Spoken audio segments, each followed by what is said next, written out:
And what up? Welcome, much peace to everybody in the place to be right about now. Hope you're all doing all fantastic and jiggy jiggy, as they some might say, in which what way. But yeah, sorry for the what's that called? Premature sort of broadcast as I came through and then didn't. I wasn't here when I came back. Um, so good now. I'm here now. Just give us a second. I got to put the mic on properly. Yo, yeah, man. So good. Obviously, much peace, man, and thanks to God Supreme for popping through and making her presence felt from coming through, doing all the good things on YouTube as they do. Hopefully, to like and share and all that, but just here to celebrate and commemorate and do what it is. Kind of impromptu stream once again. More than welcome for people to come up on the panel if you got that link. So just drop it down for the people. And but until that comes on, what I'll do. Um,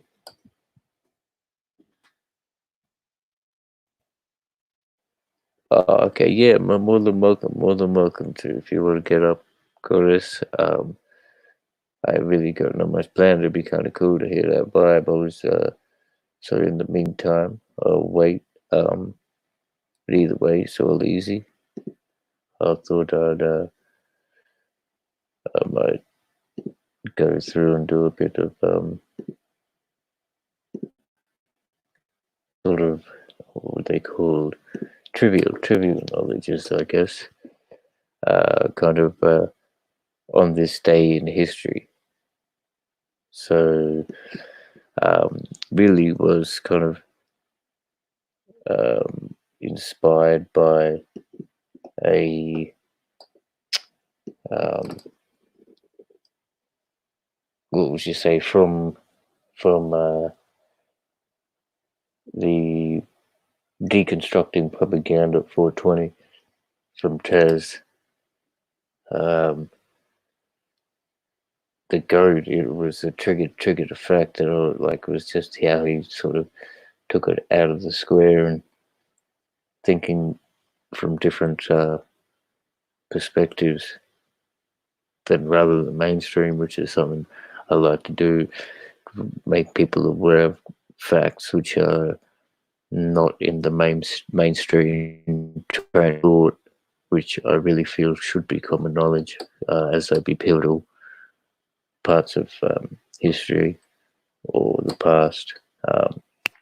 But yeah, so then actually basically seeing that Adolf Hitler was born on 420, forgot the year, I think maybe 1917 or so. But then to see, I went to look up here basically, and you'd see 1945.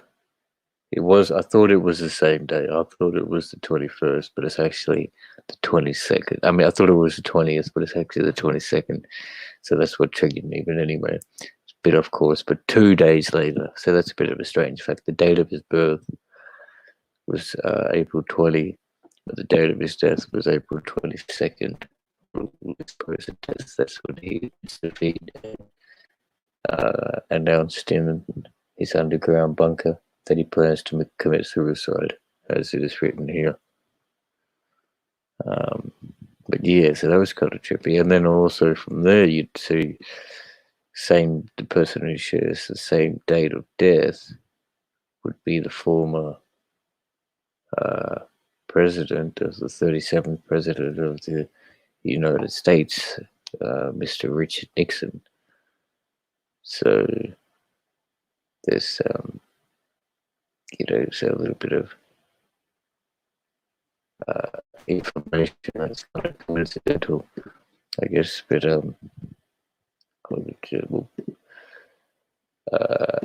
But yeah, just go check it back. And maybe I could do it another way, but it's all good. I'm going good for now. Yeah. So let's see. 1500. It says in the year 1500, Pedro Alvarez Cabral is the first European to discover Brazil, landing near Monte Pascoal, Portugal, and claims it for Portugal. Well, that was the beginning of the longest line of slavery, I guess, because maybe not the longest, but I guess the most recent line, because the Portuguese were the last to abolish the slavery trade. Um, I'm not even sure if it was the use of the slaves or the slavery trade, but obviously it was the same thing. They kept it running for a long time, with Brazil holding a really constituting a lot higher the highest percentages of where all the supposed slaves went out of the total. But anyway, it's another topic. In 1915, on this day, April 22nd, was the first military use of a poison gas, which was chlorine, used by Germany in World War One. So these are not so really the happy side facts, but hey, this is just coming from this particular website. 1976, Barbara Walters becomes the first female nightly network news anchor. That's really, yeah, check out pass. 1993. In 1993, the Holocaust Memorial Museum dedicated in Washington, D.C. Well, yeah, great. Now, okay, so this was something that triggered me a bit, and I wanted to go in and maybe show some more information about it, because there was, I thought this may have been, it said from April 7th, though. So, until I didn't see what date, but a few weeks. This was the beginning. April 7th was the beginning of the Rwandan massacre, where the Tutsi clan or tribe was at war with the Hutus of the country now. So as you can see here, in 1994, 7,000 on this day, on Monday, April 22nd, in 94, 7,000 Tutsis were slaughtered by the Hutus in the stadium at Kibuye in Rwanda. I'll see if I click on it, it will take me anywhere on to. No, I guess it doesn't go really. Oh, it takes you to that year. Yeah, well, I mean, that's such a 7,000 people that must have all been packed in the stadium. And anyway, it's a horrific thought to think of. But it is something that should be, people should be aware of, for sure. You shouldn't, just because it's so sad, don't turn away from it. This is facts, this is reality, you know, which constituted up the makings of where we are at today in our life and situation and of real-time reality. So, I mean, it should be taken. It's got to be taken into consideration. Now, in 2006, 243 people are injured in pro-democratic protest in Nepal after the Nepali security forces opened fire on protesters against King Gyanendra. So that's another pretty horrific event.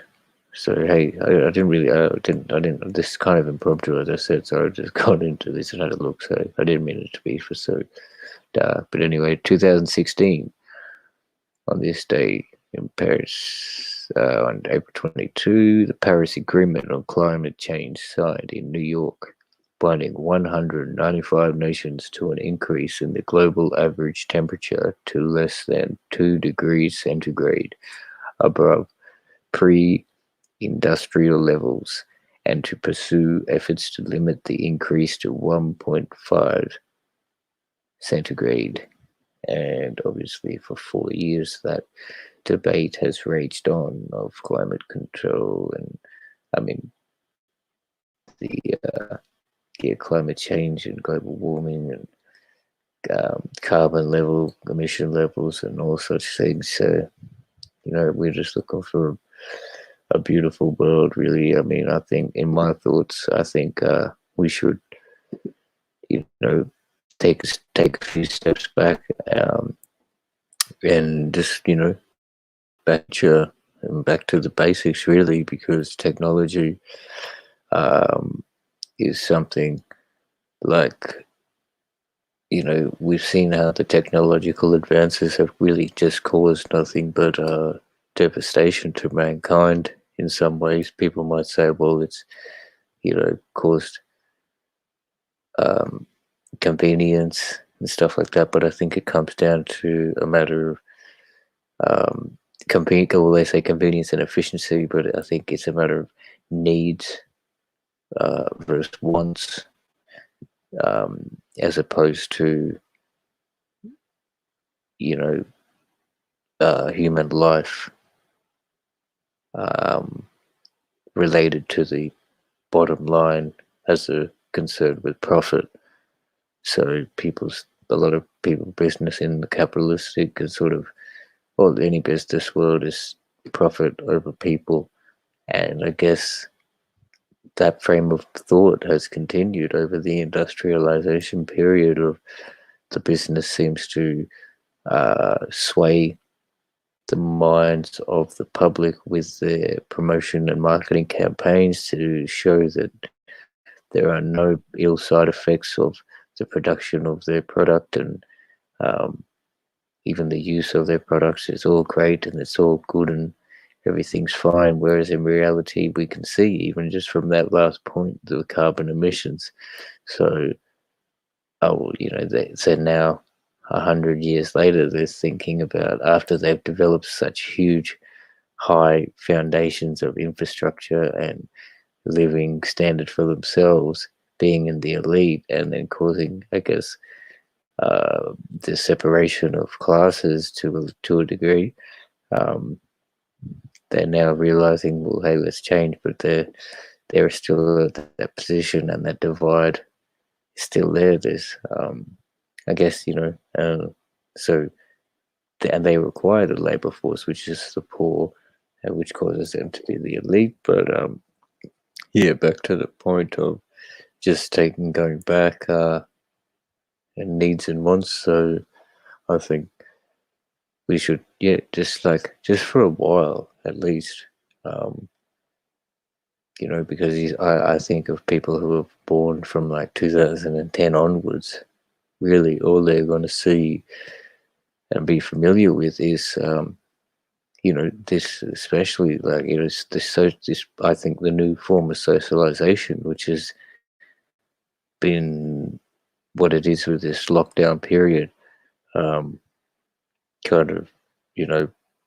maybe the test for that was there, like job interviews and stuff are already slowly taking place, but medical appointments, even the concerts now, um, obviously socializing with friends, um, even I'm sure the business will take place, like like meetings of the chairpersons and things like that. Um, yeah, all sorts of consultations. They're really, really going to take place online. So I thought, it's kind of going to be the new way to socialize. And even I saw an ad actually today, just the same thing from Hewlett Packard, uh, promoting their new computer or laptop, and that's how it was. It was like, I can't remember the slogan, but it was or be better, or I can't, or something like that. And it just had a whole lot of people doing kind of this, different activities by themselves in a computer, and then the end part was stay in touch, and the girl clicked the a video call to another friend. Oh, and so it's kind of, that's imprinting. This is the way to do it. That's the way for the young people.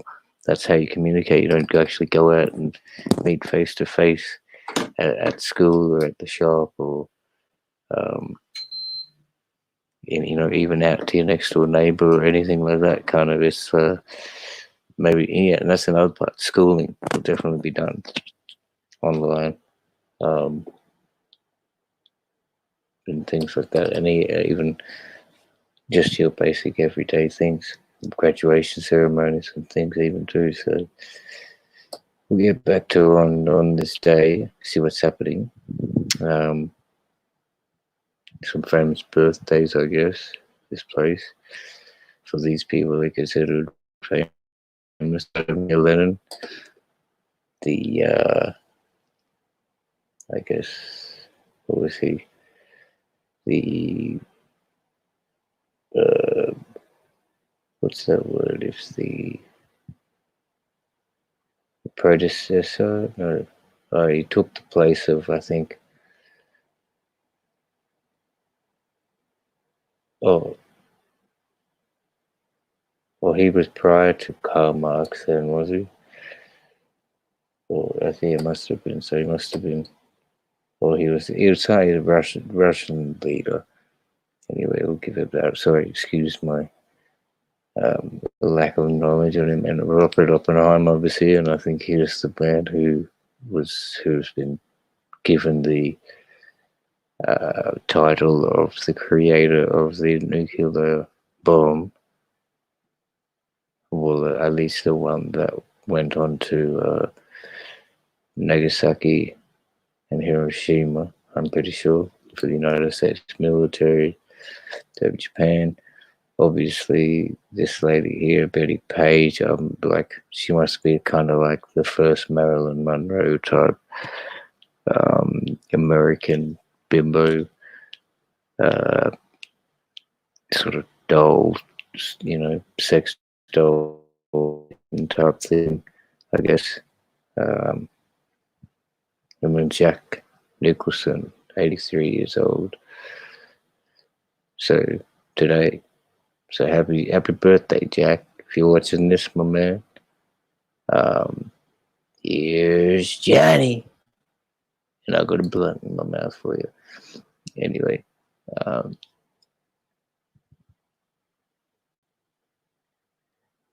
so some divorces. Jeez, we don't know about that. Famous weddings. Uh, Famous deaths. As I said before, Richard Nixon, and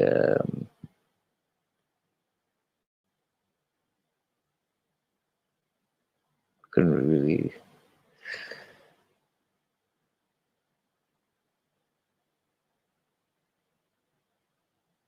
Okay, so I guess going back, you can look at here, as opposed to continue with the destructing propaganda, as to see, why we should all celebrate 420 for the kind of mainstream reasons, and the novelty of hearing the 5 students who would gather and smoke pot at this statue after class of 420 or whatnot. So give some real meaning and real basics to the history of the world that really matter, because obviously marijuana is a worldwide thing, and ganja's been here, sacred plant for eternity, and it holds a worldwide cultural significance, much more than the economic business way that the Western world has taken now onto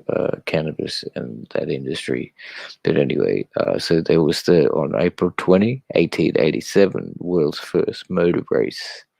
It was hardly the stuff of today's adrenaline pumping Formula One matchups, but on this day, two men climbed aboard their machine, the world's first motor race. Check it out. So that was what, in comparison to now, F1 cars of today. April 21, just saw this, it was a little bit spooky. So, day before yesterday, or well, for me anyway, in April 21, Henry VIII in 1509, so 511 years ago, Henry VIII, who became the King of England on this day in history, disposed of two wives in his quest for a son and heir, and was to marry four others. Now that's some twisted tales. Now that obviously people have probably heard of that folklore about Henry VIII and his craziness and killing wives, and you know, I wouldn't run past a lot of these people. It could be still going on today under the shadows. But hey, let's not get onto that point. So, who wrote Shakespeare? Could the son of a provincial glove maker born on this day in history be the author of the world's greatest plays? The argument rages on. Is that Francis Bacon that they're talking about? Because what I've heard is maybe Sir Francis Bacon wrote all Shakespeare's plays. Anyway, the last one, and that was 1564. So in 1898, on April 24, Spain declares war against the United States. So Spain declared war on the United States on this day as tensions rose over Cuba, and a U.S. warship was destroyed. A future American president led a major battle. In 1898, a lot of maybe US people will be aware of that fact, but it's a new one for me. So go up there, yeah. Stop that. Oh, we got some people in the house. All right, cool. Yeah, man. So all as I said before, everybody, more than welcome to come on through. It's just an impromptu thing. I'm gonna see how we go, see how we flow. We've been off 20 minutes just doing it, so give a shout out once again, Goddess Supreme. Thank you for coming through. Much appreciation. The first one to hit the house. Will be shout out, my man.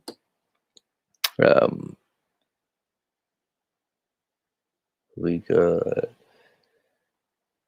Coleman. What up, man? In the house. And it seems like we got a lot of comments here from Canada Dummy.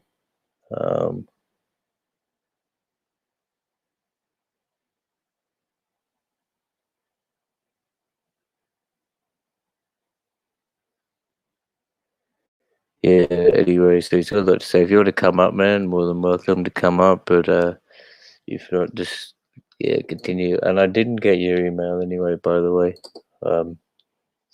So, but yeah, that's all, G. So I hope everybody's good and just chilling to the max. I don't know where you're at with your days. If you've had your breakfast, had your lunch, done your thing. I'm on the late night tip over here. Just do it as I do. But yeah, I mean, if there's anything you want to hear about, learn about, put it in the chat. I'll definitely look it up. But at this point, just taking a smoke break, came back into the room to see if anyone was in there. But it's all cool. I don't know. Oh, here we go. I'll continue on. But as I said, I dropped it in the chat. Just come hit the link, and you could come up and talk. So, gee, be more than welcome, and I'd appreciate it.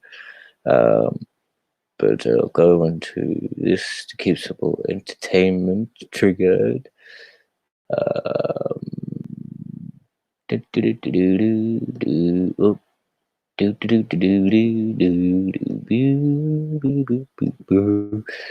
so that should be good. You go, yeah. Right, same sort of thing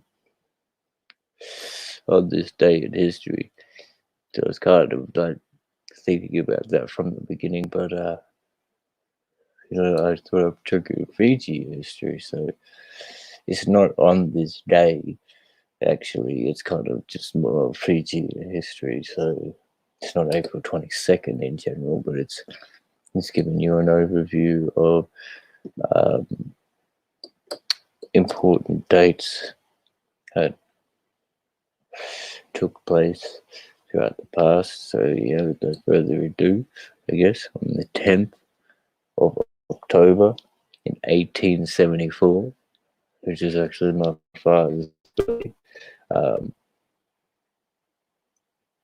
Fiji becomes a British possession. Actually, shit. Before I go any further, I'll probably stop and I should give some acknowledgement to obviously, firstly to the traditional custodians of this land that I'm speaking on, but also to my ancestral lineage, and sincerely, in very much devout way, and to all your people who are listening to yours, because unfortunately I got a call from my mother at about 7 o'clock, so let's say 4.5 hours ago, that my uncle actually passed away in Fiji at the age of 75. He was hospitalized and he suffered a stroke about a month ago. And so consequently, so was paralyzed on the left side of his body. He was on a respirator for a while. My father went to visit him. He's been there for about a month and a half now or so. Well, it was before COVID started anyway. And yeah, he got off the respirator and like things were I never went. I was just listening to what the calls was from my mum and stuff. But yeah, he got off the respirator and was supposedly he wasn't aware, but anyway, he was sort of breathing by himself. And then unfortunately, I got a call a few days ago that due to the paralyzed state of his left side, he got gangrene in his leg, so it had to be amputated from the knee up. I guess maybe that had some fair bit to do with stress on his body as well at the time. And yeah, unfortunately here, let him pass. So, I mean, he's taken that step to the next realm. He left. He was a doctor in his time. His son is also a doctor, actually, at that same hospital. So he was at. But anyway, I just put that out there. So I hope he's looking upon us and blessing us with his presence and continued guidance to help us remain on a steady track, I guess. A much blessing to his life. But back to the point, because this is Fiji, but it touches my heart in a big way. But anyway, so that in 1879, May 14th, the first group of 463 Indian indentured laborers arrived in Fiji aboard the Leonidas, a ship obviously of the British fleet. So then in 1970, 1010, which is actually, actually that wasn't, 1010 is my father's birthday, so it's not 1970, it was before that. So, but anyway, then 1010, 1970, Fiji gains independence from Britain, so it becomes their national holiday. It's a public holiday over there. Beautiful day, beautiful place, most friendly people. The next comment I probably really don't want to say, but obviously I will. In 1981, August 16th, the highest score in World Cup soccer. So that's FIFA, obviously, World Cup, top level, highest level. New Zealand beat Fiji 13-0. So obviously got a lot of way to go with soccer. But still making the World Cup is a fair feat. But to say, if you were to compare rugby union, rugby sevens, Fiji are current Olympic gold medalists and the current world champions. So from island of like 800,000 people, to be like the best in the world with really, really simple and basic facilities. It's a sign of like natural talent and brilliance. So yeah, and in 1987, on May 21, there was a military coup, the first coup by Stephen Rambuka. The army took over the Parliament House, and actually, I don't really know what happened. So a little bit over here, but yeah, the second coup was only a month later. So by the same, so he was lieutenant colonel, then he became major general. I don't know. So the army had a long way to go. So, and then they suspended Fiji's constitution, and then he declared Fiji a republic on the 10th of June in 1987. A new constitution was proposed in 1988. Then another out there fact, in 2001, on the 23rd of March, the Russian Mir space station is disposed of, breaking up in the atmosphere before falling into the southern Pacific Ocean near Fiji. It's pretty crazy. Now, in 2006, on the 12th of May, Commodore Frank Bainimarama, he overthrew the government in Fiji. I can't think of it. There was a coup about that, but it's just his name. It's not on my mind at the moment. But yeah, he's the current prime minister. But basically, once that happened, Fiji were put under sanctions from pretty much worldwide. It was, I'm pretty sure, like almost West Australia, New Zealand, who are their heavy contributors, basically because their neighbours were like 2 hours away from each other. Even closer, New Zealand would be closer. They stopped all funding and things like that for about 7 years. So yes, I mean it was a year after that, I think. So because I remember it was 2014. They held because the thing was they weren't going to give any aid until democratic votes took place again. So obviously in 2014, after 7 years, the Fiji First Party, which is the current party, elected party, uh, put forward an election, and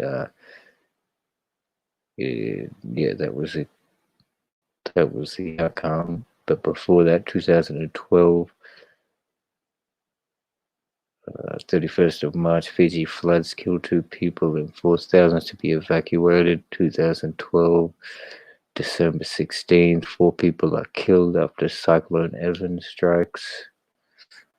Then 2016, February 12th, Fiji becomes the first country to ratify the UN climate deal.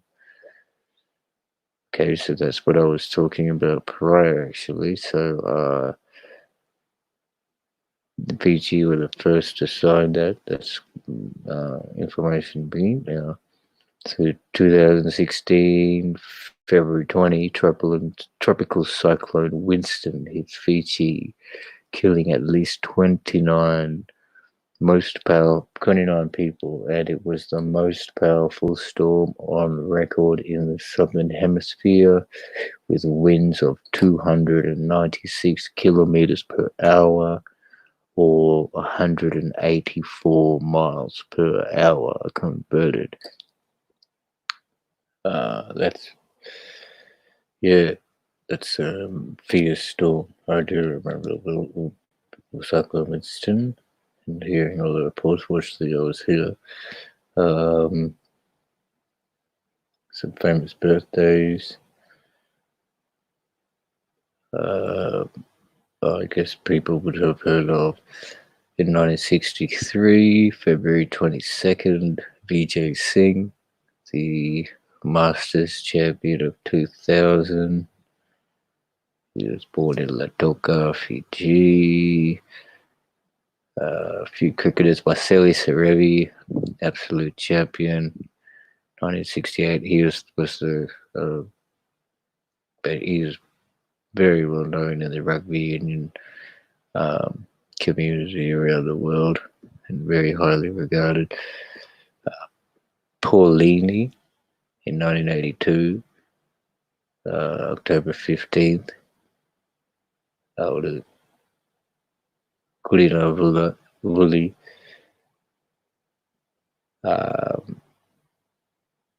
Oh no, Duranavuli. Duru and Vuli. So she was basically a contestant in a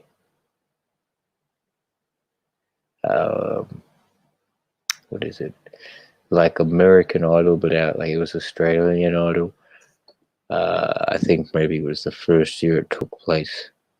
She didn't win, but she probably was in the top 10, and she got a career out of it. She started singing. Made a career from performing on vocals, which is pretty cool. She actually ended up, there was some other news going on about her about 10 years ago, but I think she's on the clear now. It's about some tax evasion or something like that. So I'll just sort of say here, it's Ratu Kasimisere Mara. So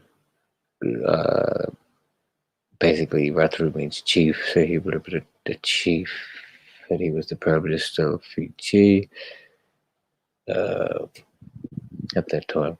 So yeah, that's pretty much what we will go on that. Go into this one. I'll check out my scale Davey there. I'll be on the dojo, what up?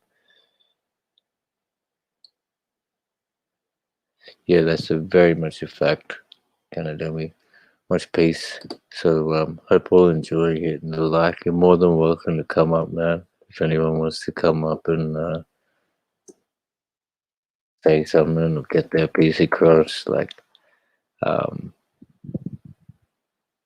be appreciated or encouraged, whichever way. because I'm just flowing on some ideas here. So I'll kick off this one on this day, 22nd of April. What was going on in 1997? The Japanese embassy hostage crisis ends after 126 days.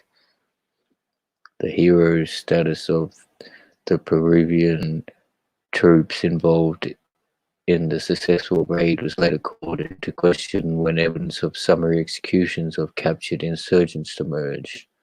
So obviously there was some controversy over that dramatic event. So I'm not very familiar with it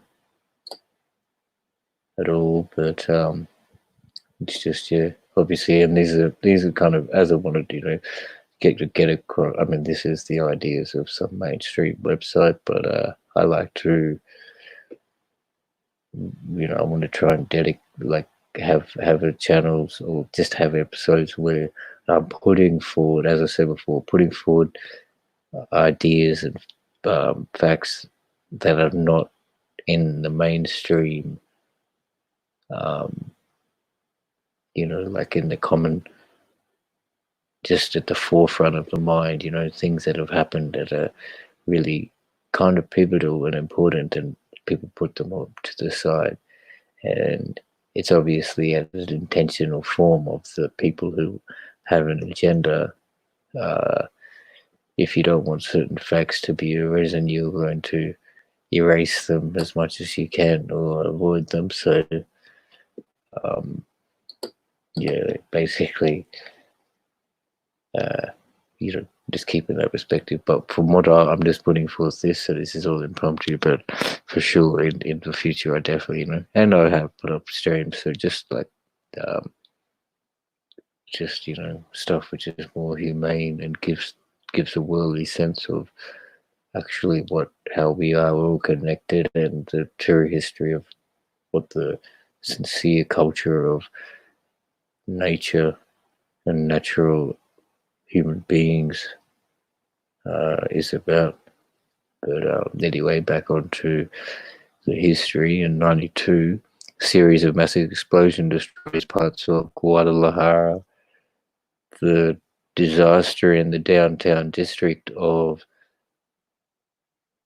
Analco occurred after gasoline had leaked into the sewer system. At least 206 people died, nearly 500 were injured, and about 15,000 were left homeless. Well, I wonder if any people really would be remembering that. I'm not, because it's, would have been a bit younger. It wasn't put on the Australian news. So this was something I found intriguing. Actually, 1977, optical fiber is used for telephone transmissions for the first time. Fiber optic technology allows sending information over long distances by means of light pulses. It has an important role in the development of modern-day global communication. Oh, it played so an important role. Now, yeah, like it just triggered the mind because that's 1977.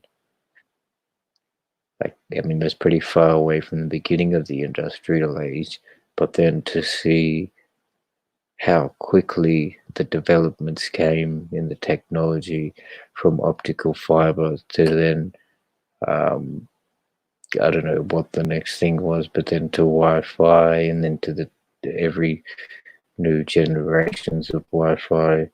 I guess was ADSL maybe prior to that, and the done. I'm not too familiar with the actual computer vocabulary, or what they would use terminology, but I guess you could see what I mean by, we're very much far away from the first optical fiber landline that would have been used. But yeah, I mean, it's just interesting to see where we'll be in another 43 years. Will be interesting. So yeah, as I said before, Adolf Hitler declared or admits defeat on this day, and I suppose he committed suicide. And then what? The 1906 Olympic Games begin in Athens. While the meet in practice was the second Olympic Games of the modern era, it is not recognized as such by the International Olympic Committee. No. While the meet in practice was the second Olympic Games of the modern era, it is not recognized. I wonder why, because I thought Athens was the place where they start the flame for all the Olympics, and it was where the first one was held or something, but guess I should look into it and see why, and maybe the 1902 one. That's a. Well, I can look that up. I guess now I'll say, why was the CV like? Why was the 1906 week there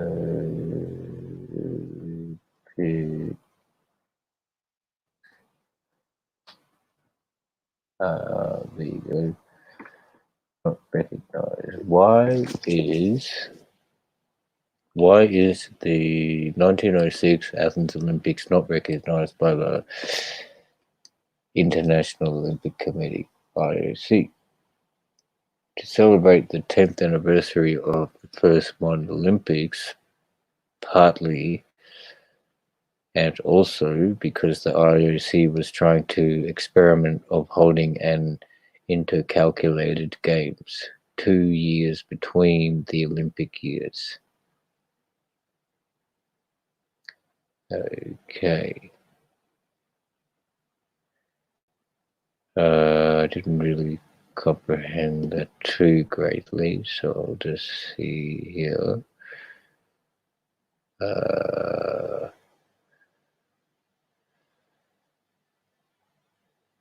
Okay, Greece had submitted a proposal saying they should host the games every Olympiad, and it had some support. The 1900 games having been pretty disorganized. However, Decaubreton, the father of the modern IOC, was Parisian and did not want the games to be held in a permanent location.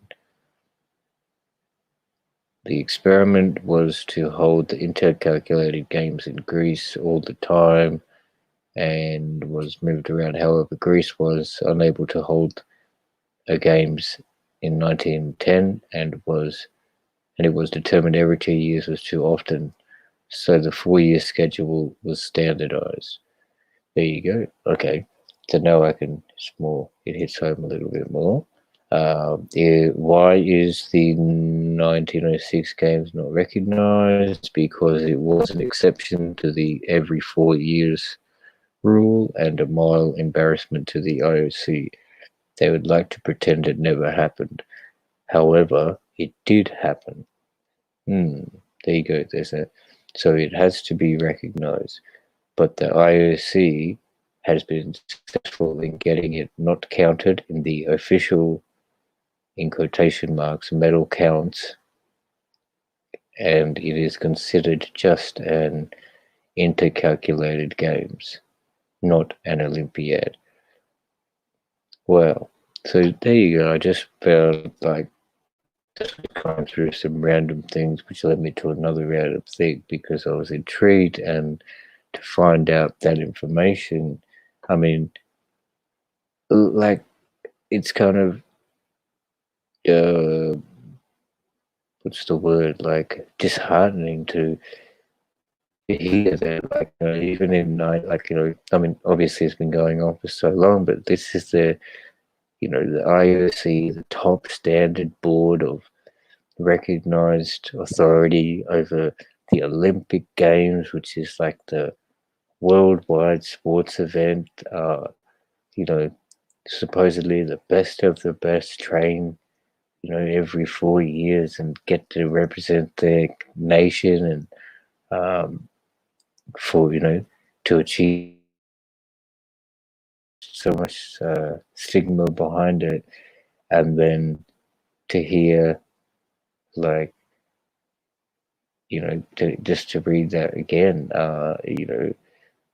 they would try to pretend it never happened. However, it did happen, and the official, like this, the official account of the IOC on in this report put in quotation marks, but I mean, to the any IOC, you'd look them straight in the eyes and the face, and they would, without blinking, say it's the official report, and really, they truly know in their heart that that's a fraudulent statement kind of thing. So anyway, that's a little bit disheartening, and they want to be calculated within themselves, calculated and conniving within their statements to say that they'll define it as a new categorized intercalculated games. What didn't fall in the Olympiad, and this was all back in more than a century now, 120 years ago. But hey, that's just part of that, and that's kind of what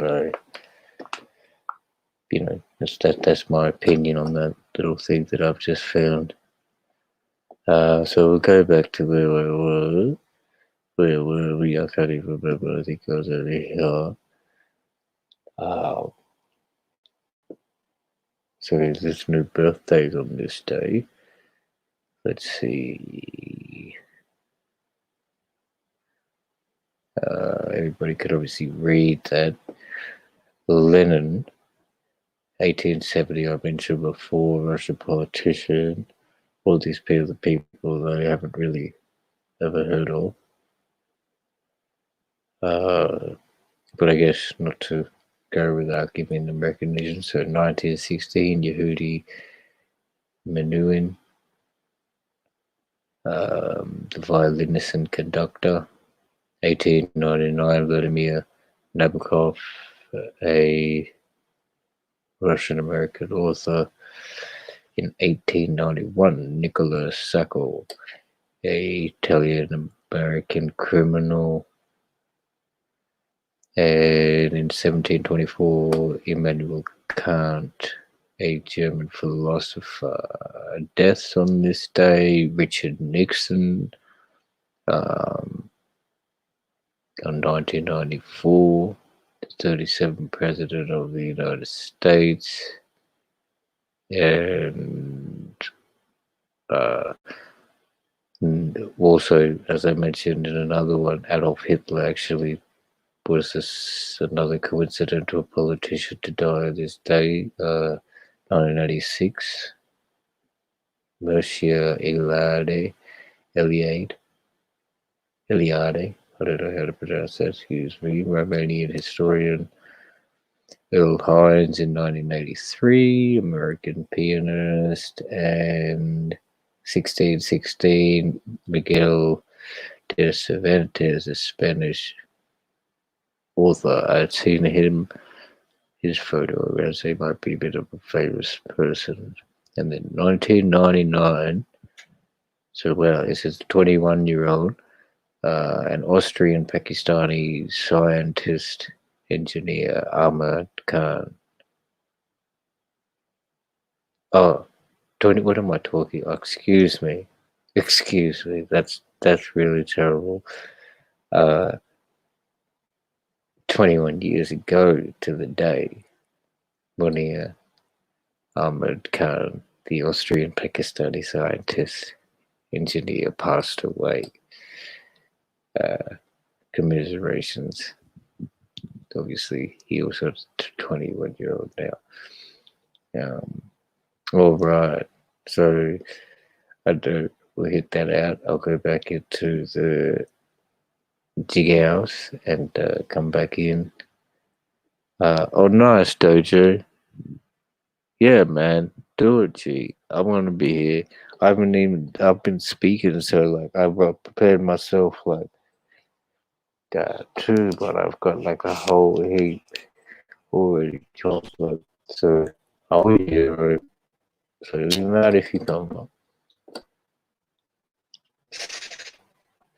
Especially like one kind of went out as I was speaking, so I just lit it back up. But going to the chat, um, yeah, man. So I hope everybody's chilling. So it's good to see. Got a few folks in here. Everyone's good. It's been under an hour. I hope you could hit the like, share, comment, interact. It's all welcome, man. Real cool. So shout out to let's say Goddess Supreme if she's still in the house. Big shout out to Will B. Um, you shouldn't be afraid, bro. Come on, man. It'd be awesome. Uh, Kinda Dummy has been here commenting in the chat. Coleman, hopefully you're still out there. Much peace. Dojo, the great, coming through with his presence. So that's what I like, man. Look at the family in the house. I might read a few of the comments and for now, as we can, and I'll get back into some things. And but let's see, 420 from Canada. 420 was the street address of an empty lot where some hippies were growing, and they met. Okay, that's another what's that rendition? There was a few similar ones, some saying different things. Which way? Um,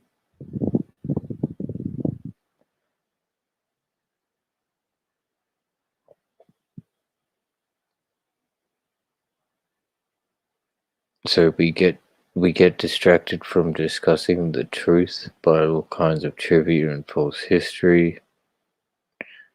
Yeah.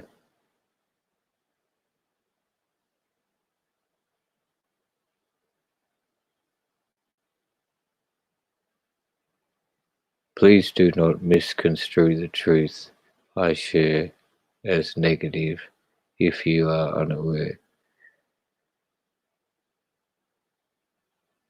Jack a massive perv like the rest.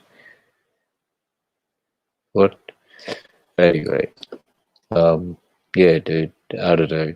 I can't even really understand it. If you got your own thing, why don't you make it on your stream, bro? Get on your channel and do your thing and come up and say your stuff, man. Like, I don't know why you come up with so much sort of. Anyway, it's easy. I'm not even going to get into that frame of mind, bro. Um, so that's all due, whichever way it goes. Yeah, see, he probably just left as he said that one little comment, which is fair enough. So I mean, I don't want nonsensical, like it's just been and it continues, man. So anyway, I'm not even on it. If he wants to, could keep like being an immature at like 60 years old, then what could I do? So any topics, any things that you guys want to talk about, jump in the chat and I'll definitely get on. But that's cool. I see we got a guest up now, Dojo the man. I'll introduce you. Oh, so I was gonna do that, but oh no, he didn't leave. Plant's still in the house, so it's all good. Yo, what up to the main man, Dojo? Thank you. Blessings, bro.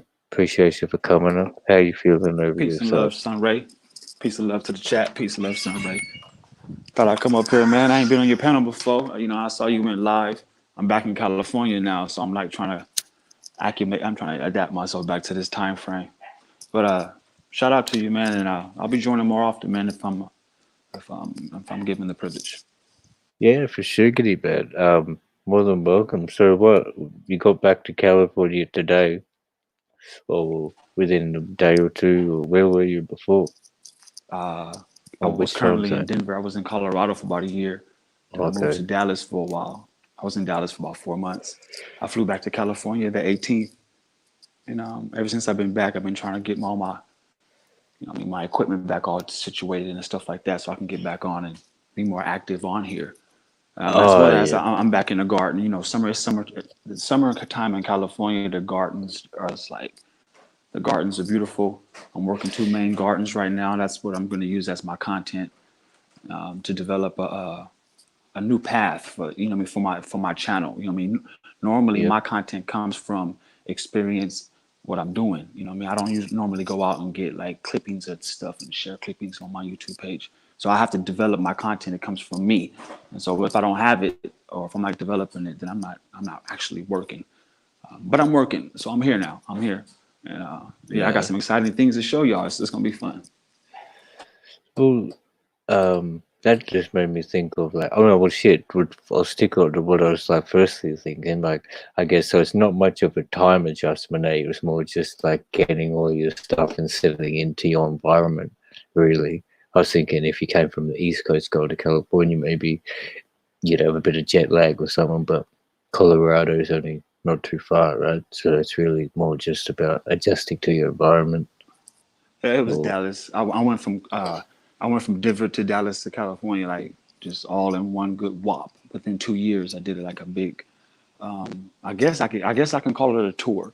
I don't want to make it seem like it was unexpected, but it was a much necessary process. I can tell you that because now I have good relations in Denver. I have better relations in Dallas.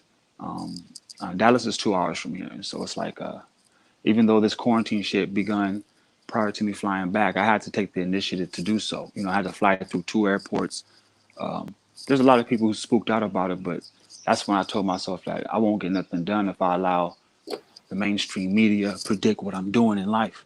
So I flew back, right, and so I flew back. I'm here now. I'm back where I begun. You know what I mean? From the original straight state. up. It's crazy. It's crazy.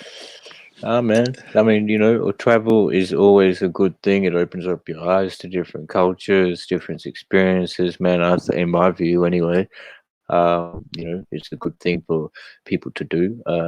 But because I know a lot of people haven't even left the city they're born in and shit like that. So, um, let alone going overseas or anything. But uh, just to get around that state. But yeah, it's good to see you back. The other question I was thinking when you say with your gardening, like to me, I think California gardening. I mean, obviously, there's vegetables and everything, but then I love my flowers, right? Of the THC variety, and it just made me thought: is California somewhere where you've got like all year season, like you can plant at any time, like in Jamaica, it's all year round, or is it a seasonal for outdoor, and then there's only a certain window where a few months people get in their crops? Well, it's like you have places in California like Mendocino County and Humboldt County, and those the seasons there is like majority of the seasons. I mean, it's not necessarily year round, and that's where most of the mountain growers work. As myself, growing is basically based off how much light you give it, the time frame, the 12-12. Anything above 12-12, it'll stay veggie. And so normally what Hmm. we do around here, I mean, us small growers or indoor growers, we'll put we put greenhouses outside, and inside the greenhouse we'll put LEDs in the greenhouse. We'll place the LEDs in the greenhouse. It doesn't have to be it doesn't have to be thousands and thousands of watts. It just has to be enough light so the plant will get that extended hour. And so, I'll give you an example. I came back a little early to get everything prepped up, but I already have my trees. I have 130 trees that I'll be displaying here in a couple of days. But the 130 trees I have already inside a grow room under 24-hour lights. And so when I decide to put them out, when the seasons change, when the sun in California be giving us like 13 hours, 14 hours of daylight, they'll just revert to that and they'll just stay veggie. And so this is how you get the real big 12 feet trees, the 9 feet Yeah, trees by vegging them that's what I was longer. just about to ask. I was about to say, how tall is your greenhouse? Like, I mean, do they Um, make them well, the just the greenhouse, size of that? yeah, it's just a normal size greenhouse. Like I'm trying to indicate, the greenhouse is just to keep it veggie. The tree Okay, won't get, it won't, the maximum size won't come from the greenhouse. The from greenhouse the just okay, allows it yeah, to get like 4 or 5 feet, and then we yep, put them outside. And okay. then we put them outside. It's a process, but I'm about to walk all through it again this whole summer. I did this before 2 years ago. My very first video on my page. I'm in the same backyard now, which is mine, and then the house, 2 houses down is where my indoor house is. And so it's like, but I'm doing all kind of things now. I'm gonna grow everything online, fruits, veggies, everything. I'm really getting into the holistic stuff, tough this year. I think that's what really have saved me and my family because it's like we don't use like natural. Excuse me, we don't use unnatural things like I Mm, bathe in salts. I've been bathing in salts and clays for like the last 2 years. I use yeah, oils man. on my skin. I don't use lotions. I use geranium, lemongrass. Yep. Geranium is an antibacterial. I don't use antibacterial soap. I use antibacterial essential oils, Turmeric, things like that. turmeric. Yeah. Turmeric, exactly. And we discuss these things, and a lot of us know about these things, and we look at like it's like very easy to get our hands on, but it's a lifestyle. People ask Yeah. how essential oils become a lifestyle over bath products and things like that, and it's very easy, but you have to like be consistent with it, and you'll feel different. Your skin will feel different. Your body will feel different. It correlates with meditation. And that's the thing about this the COVID thing when people begin to the shortness of breath. If those people would have any type of foundation in meditation, they would know how to calm themselves because meditation deals with the wholeness of the body, the mind, body, and spirit, which is consistent of the breath. And their anxiety is what's really giving them the cardiac arrest is because they start to panic. And, head full Stress. of drama, stress. Yeah. And so I've applied all this in my life forever for the longest time. It has made me to where I can function in society. So I think I'm gonna start sharing some of these tips. Right on, brother. And that's what you can do, right? You can't share your tips before you've actually found out that they work for yourself and they resonate, Like, I'm not even, I mean, you know what I mean? Like, it's good to see that you're sharing them, but first you found out that that's what's the best for you, and this is the things that are going. Like, I mean, and then into that point, how you saying, I mean, because sometimes if you go to the shop and you want to buy lotions or oils, it might be the more pricier option to get that organic one or whatnot. But even in that sense, you're saying people don't realize, but just say you were to go buy the plant in its raw form, maybe ginger or something or whatnot. But if you just took that step and took the time to pound it out and add some maybe a bit of a liquid with it, you've got your own. Don't even have to. You could make your own oil substance, which would be great for your skin or for your body in whichever way. So I mean. That is also you put in an effort to it, but hey, I guess putting in your heart and putting in it's like cooking, I guess. Like if people you put it, you can taste it when you put in the love to the cooking. So, Yes, but it's yeah, exactly I've like cooking. It's exactly the cooking, eating. The way you eat goes hand in hand with essential oils, which is natural things. It all goes hand in hand. Um, I eat colors. I like my plate to have colors. Green bell peppers, yellow, orange, red, kale, chard, rainbow chard. I do eat meat. vibrant. You know what I'm saying? But I eat meat like it's a side dish. You know what I mean? Which is Yeah, brown. So I don't add too much brown to my colors. Like on IG, I do what they call food tours, and I show people that okay, here's a skinny man because I'm on the skinny side, but I do food tours and show people exactly how I eat throughout the day, and yeah, it's pretty amazing, man. It makes me balance my mind out, So that's how I know if I'm flashing or I'm acting out, it's because something has triggered me to. I don't normally do it just for no reason, but it does. Everything goes hand in hand, man. When it comes to the natural things of the earth, it really does. yeah. Oh, so to keep that, I got.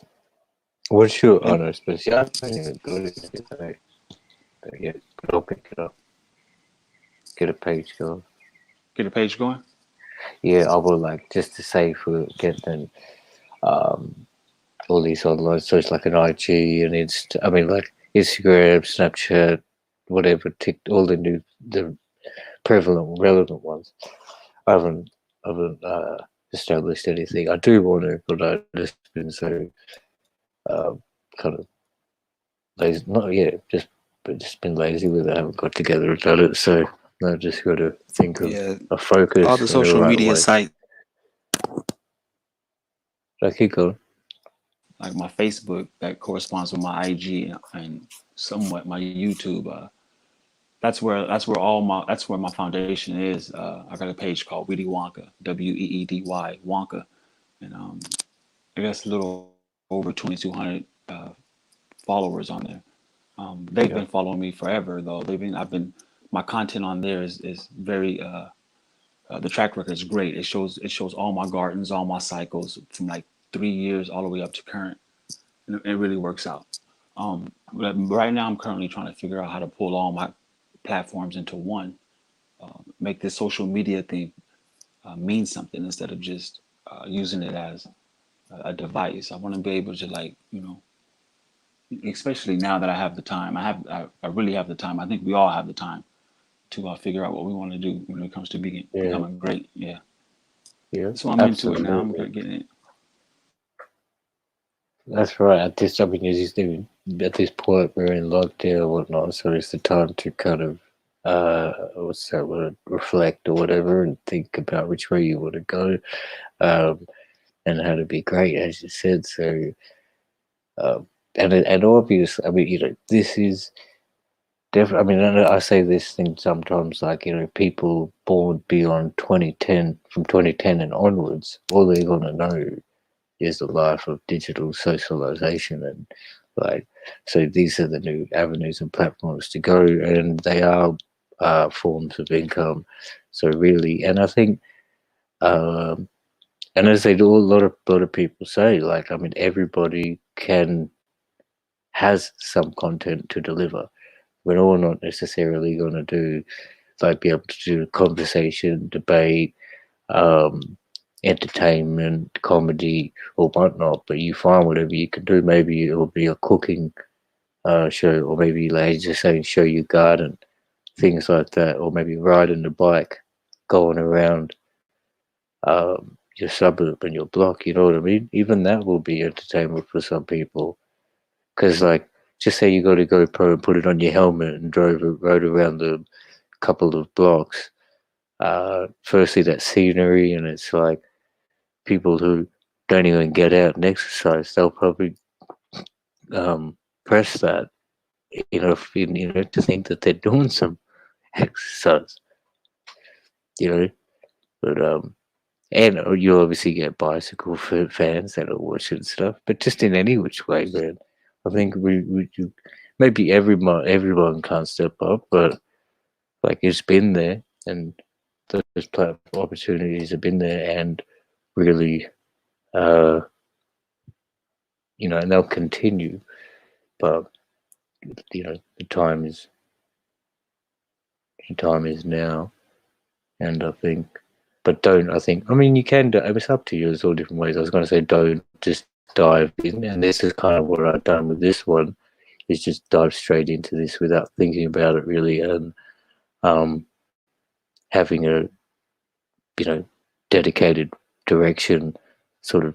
So now I'm just like swinging it and doing impromptu things. Whereas if you had a platform which was, had a category and had a like a um what's sort of like not a routine but just a boundary so that people would know this is where you get what and what to expect from it to let it be relevant and continue as a brand. But you got to be sincere and authentic. I guess that's the main thing. Be honest. But hey, actually, well, this is what I think. Be sincere, authentic, and honest. But then you look at all these the kind of big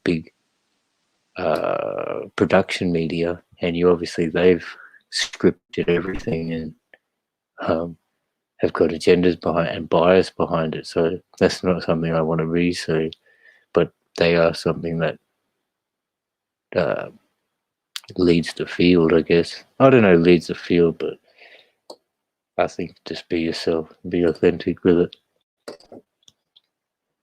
Yeah, some I honest agree, men. especially when you said the honest and truthfulness. How you mentioned you have production media, listening to all these governors and what's occurring to like every country and continent. You know, with this, one of the biggest things that's neglected with all societies everywhere due to this pandemic is importation, import and export.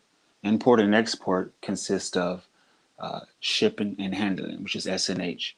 And so once this has collapsed, it has given everyone, it doesn't matter what society you're from, what country or continent you're from, we're all at the starting line of what I consider a new wave, a new way of living. Some call it a new world order, but we're all at the starting line now. And so those who are falling short, still thinking of racism, prejudice, religion, then they're going to be real slow getting off the starting line. And what I mean by that is that due to the fact that importation and exportation has ceased, right? This is the opportunity for anyone, whether it doesn't matter rich or poor, but to this is the time to form a business or form something, a lifestyle, something that can be the catalyst to get you where you want to be, regardless of the fact of how this outcome comes out to be. What I mean is like the businesses, you know, without shipping and handling, we have to rely on what our country can do for our people, and that goes for your country and other continents, because of the fact that they're not shipping everything out. And so now I'm noticing that everyone is doing hands and crafts, arts and crafts. They've learned to sew masks. They have people who are learning to build their own ventilators.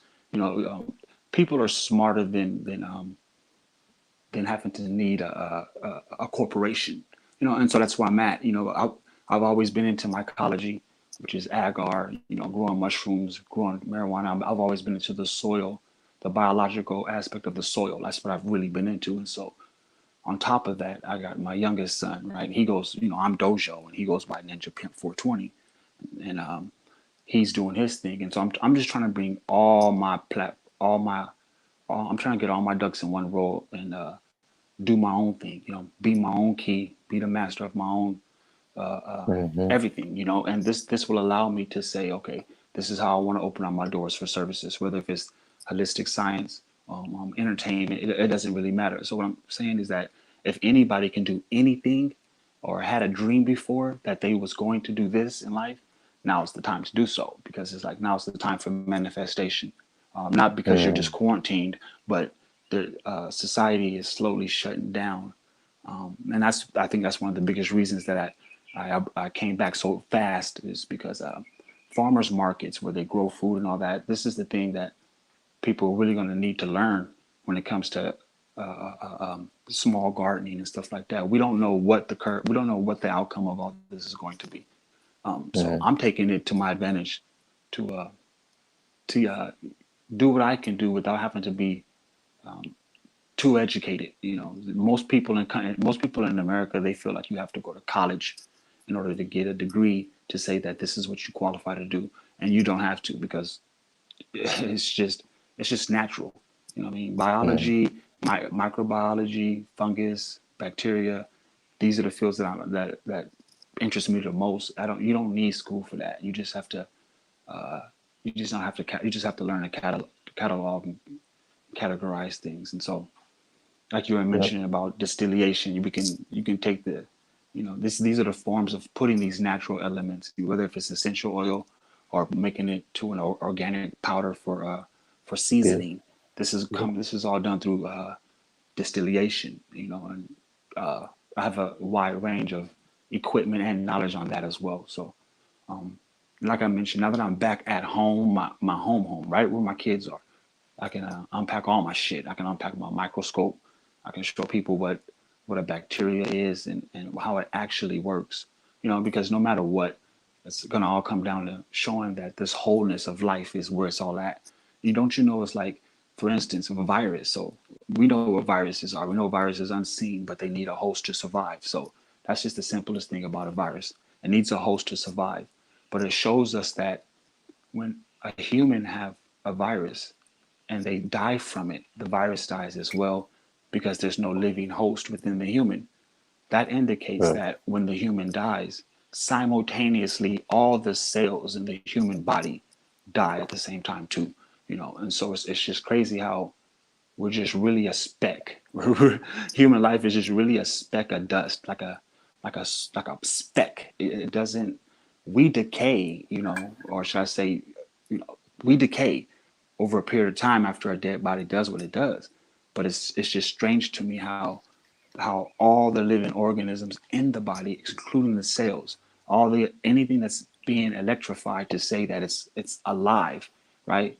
It all dies at the same time, simultaneously. And this is how it gets rid of viruses. That's why it's like they're not worried about putting these bodies in the ground. Some think they are, but that's not how viruses work. It's just crazy, man. I really feel like my time is now. I mean, I'm an older person, but I like, I mean, the things that I'm into, most people aren't into. It doesn't even fit my description, the things that I'm into. But these are the things that are intriguing. I like to look at little things, little Yeah, no, life it that comes sounds from like it. life that comes from a petri dish, things like that. It Yeah, trips me out the most. That trips me out because I guess the biggest thing about it is that how how they have spores, endospores, like food spoilage. It's crazy how food can spoil, but it does not cause human disease. you know. And so there's like we are connected. Everything is connected. We're even connected to the food we eat. I noticed Plant Face said something about CO2 emissions that the trees need from us to breathe. I thought that was pretty interesting. 'Cause that deals with a lot when it comes to the sun. And so I'm gonna go in. I'm not trying to be no doctor or nothing like that, but I do feel like healing is actually in the air. It's in the air. It really is. Uh, it's hard to explain. You can get a vial. I mean, just a blank vial from a lab with just air in it and a light, and then on the other side something a magnet, and you'd be surprised when you put a fluid inside that vial, whatever light that goes through the fluid that shines through it, you can calculate what's collected on the other side with the magnet.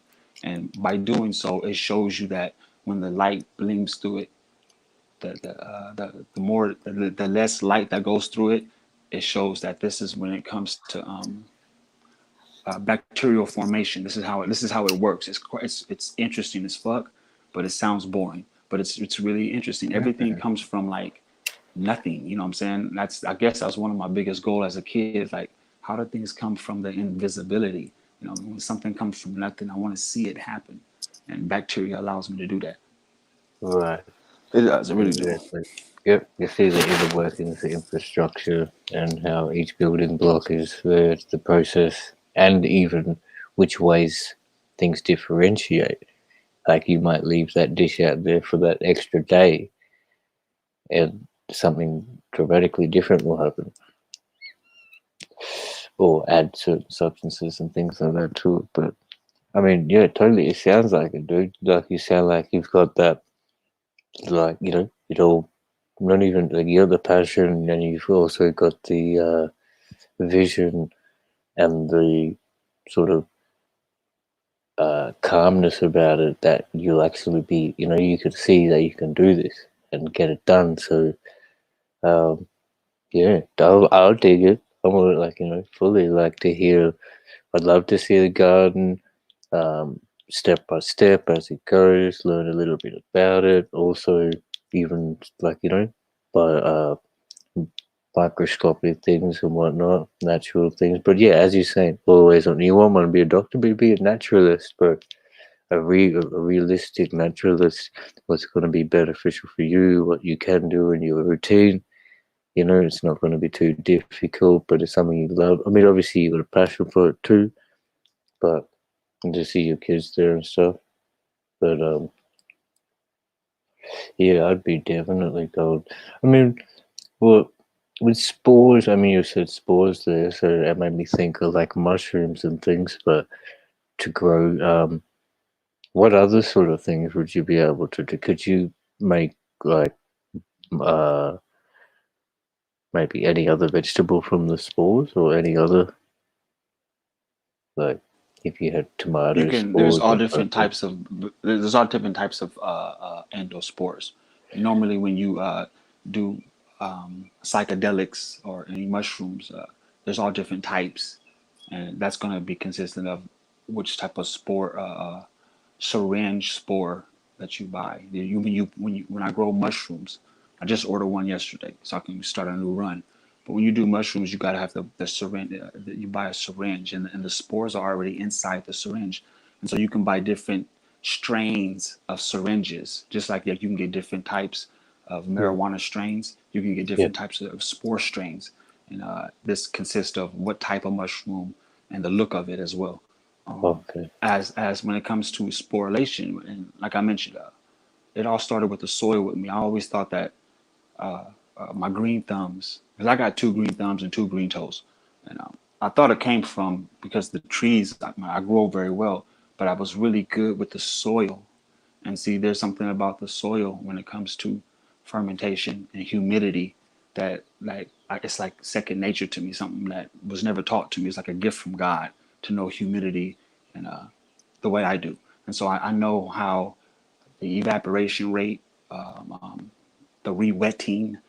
These Yeah. are advanced sciences that people just fail to realize in words, especially the re-wetting. Re-wetting is exactly what it means. Is when how much do you wet the soil according Moisture. Yeah. moisture according to how it Um. evaporates. And so I add certain things to the soil in order to for whatever's in the soil to thrive.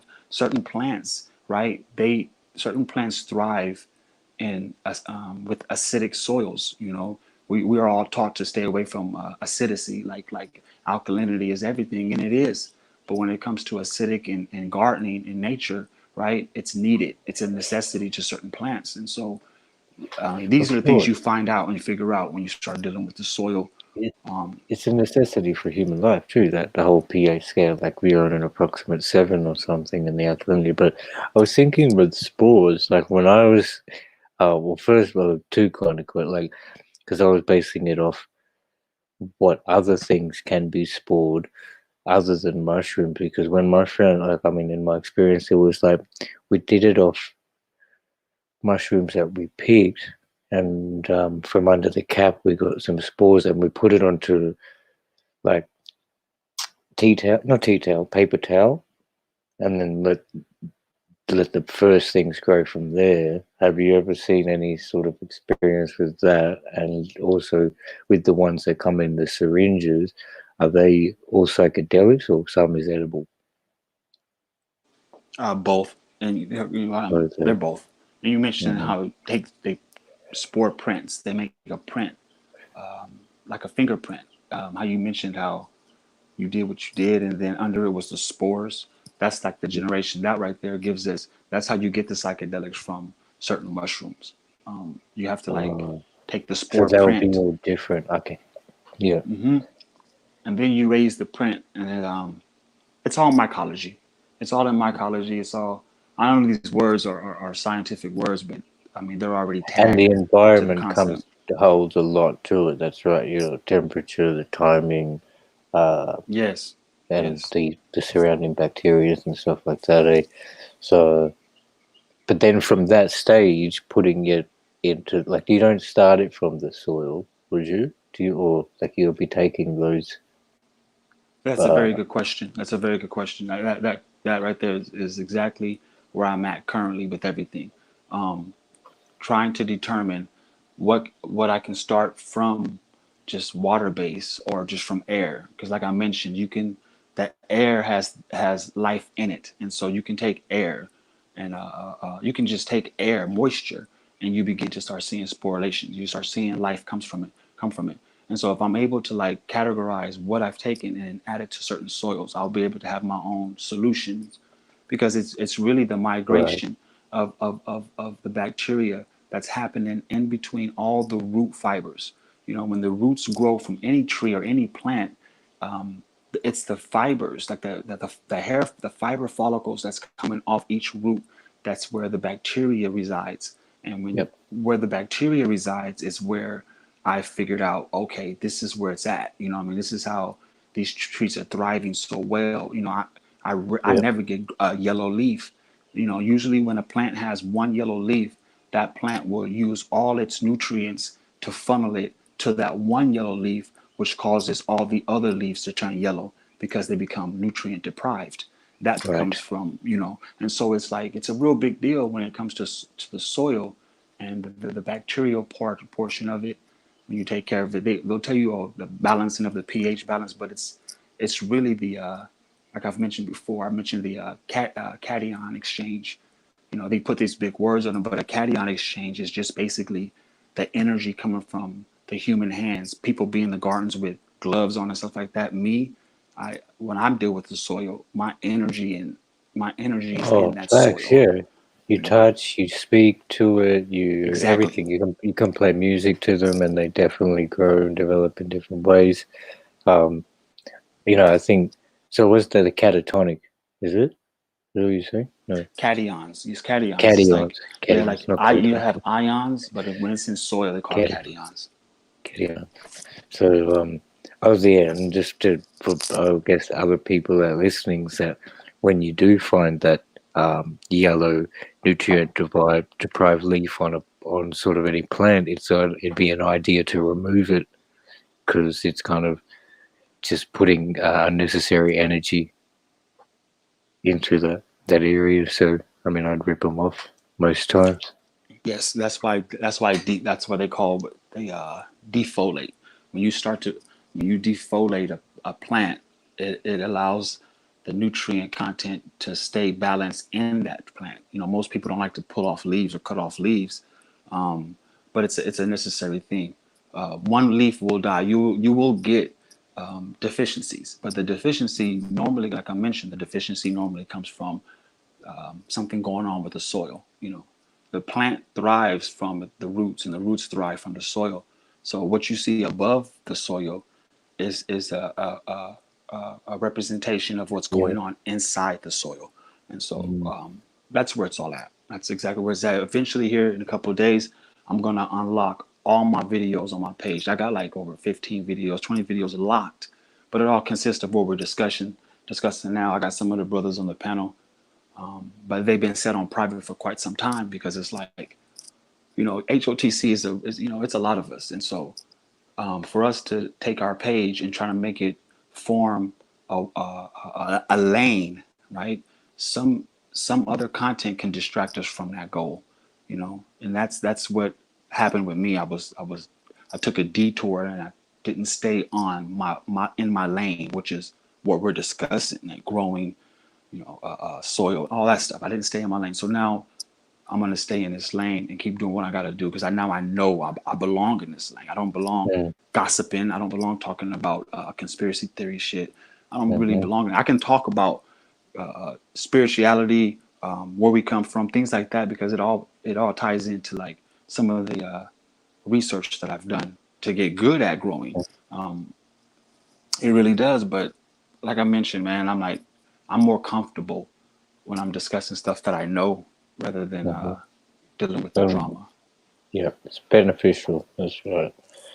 It's I think more, and yeah, that's right. I would have said before. You sound like you've got it on, and I think so too, bro. That's dope. Like, um, It's gonna be freaking awesome because the sport prints, everything we discuss, I'm gonna do it live with visuals. I'm just gathering all the supplies now. Some of the supplies I had packed away before I left because I had my whole lab packed up for 2 years. I had all this out before when I was first initiated into HOTC. This is what Brandon David saw in me. He saw the greatness of this of being I mean, a soil biologist to keep it correct, naturalist. Yeah, naturalist, so yes. And I just begun to just, I guess, fall into the just the I don't know what happened. I really don't. And then the mishap happened, and then I start traveling. You got to understand that I'm trying to be not commercial, but I really want my stuff to be able to go places. And so when I go to Denver, when I go to Dallas, I'm not only visiting, I'm promoting. I'm yeah, promoting my professional. brand, Right? and I'm That's promoting my right. like Denver. Denver is where I sell mushrooms out there. They're already sold before I start fruits. I mean, I know how to flush fruits off one cycle. I can get 5 to 6 flushes of one cycle of mushrooms. That means that like when you grow it, because I'm gonna do this next run live, and you guys are gonna see what I mean by flushing. You're able to, when they grow, and you're able to take them all out and you cover it up and you flush it again and they'll grow again. It's kind of Cool. like saying it's kind of like having a marijuana plant, and then once it flowers into buds, you know how to graft out all the marijuana buds without killing the plant, and then make it re-veg to Reflower. reflower. Yeah, to do it again. Yeah. Mushrooms do the same thing, and so I really want to commercialize myself. I know it sounds crazy like the mark of the beast, but it's not, because the fact that the old world is dead, and I'm the master of my destiny. So that's how I'm taking it. So I'm in Denver, I'm in Dallas. It was yeah, I had to go out there for one Ah, reason, but say I was out less, there for man. another. Really, like I mean, because this is like it's about productivity and being professional about it. Like and we are all a brand. Everybody is their own brand, man. And if you've got the site and the skills, and you even know which way you can build it, power to it, go with it. And I can see it, and like kind of like words. Like before you even said it, I was thinking like thrive, right?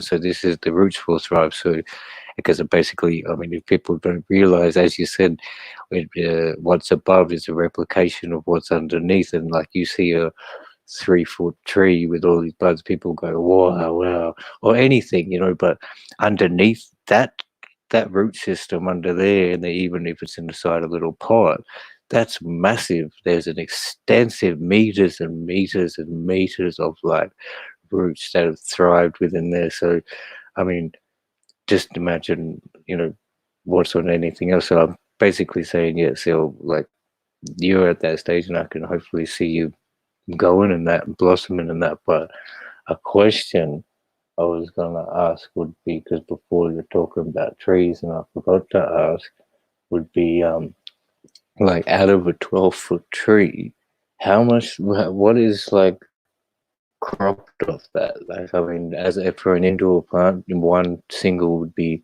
average 2 to 3 pounds. Sometimes more if you're lucky. Sometimes less if it's, but I'd probably say an average about 2 to 2.5, right, for one indoor. What would a 12-foot? Because I've never really, like, I've seen it on um, television, but never in a real life uh, crop. There's You get like yeah, 50 I pounds get, or you can get I've never seen it to the naked eye, but I've heard people getting up to like 5 to 10 to 12 pounds off one tree. But this is like I mentioned, this that occurs in the locations of Mendocino County, Humboldt County out here in California, yeah, where the natural humidity in the sun allows it to do so, and it grows so big. To the same science how I had mentioned, when winter comes, outside, nothing marijuana won't thrive outside when the winter comes. This is mm-hmm, when you use your indoor growth. I've never seen anyone get massive yields indoor. Although there is a technique called scrogging. Scrogging allows you to keep a plant growing like a blanket. It doesn't grow up; yep, it grows yep, yep, out. yep, But by doing so, you have to have inside. You have to have a nice, good area to scrodge. But when you scrodge, right, you can get more yield this you way, get double or because triple exactly yeah, off the single thing. exactly. But Yeah, even the yielding comes from the soil. Like you have to know when to implement into the soil what they call NPK. The nitrous, phosphorus, potassium. You have to there's implications. You have to know when to give it to place it in the soil. By doing so, the density and the resin production of any plant comes from these NPKs, and how well you utilize the science of it.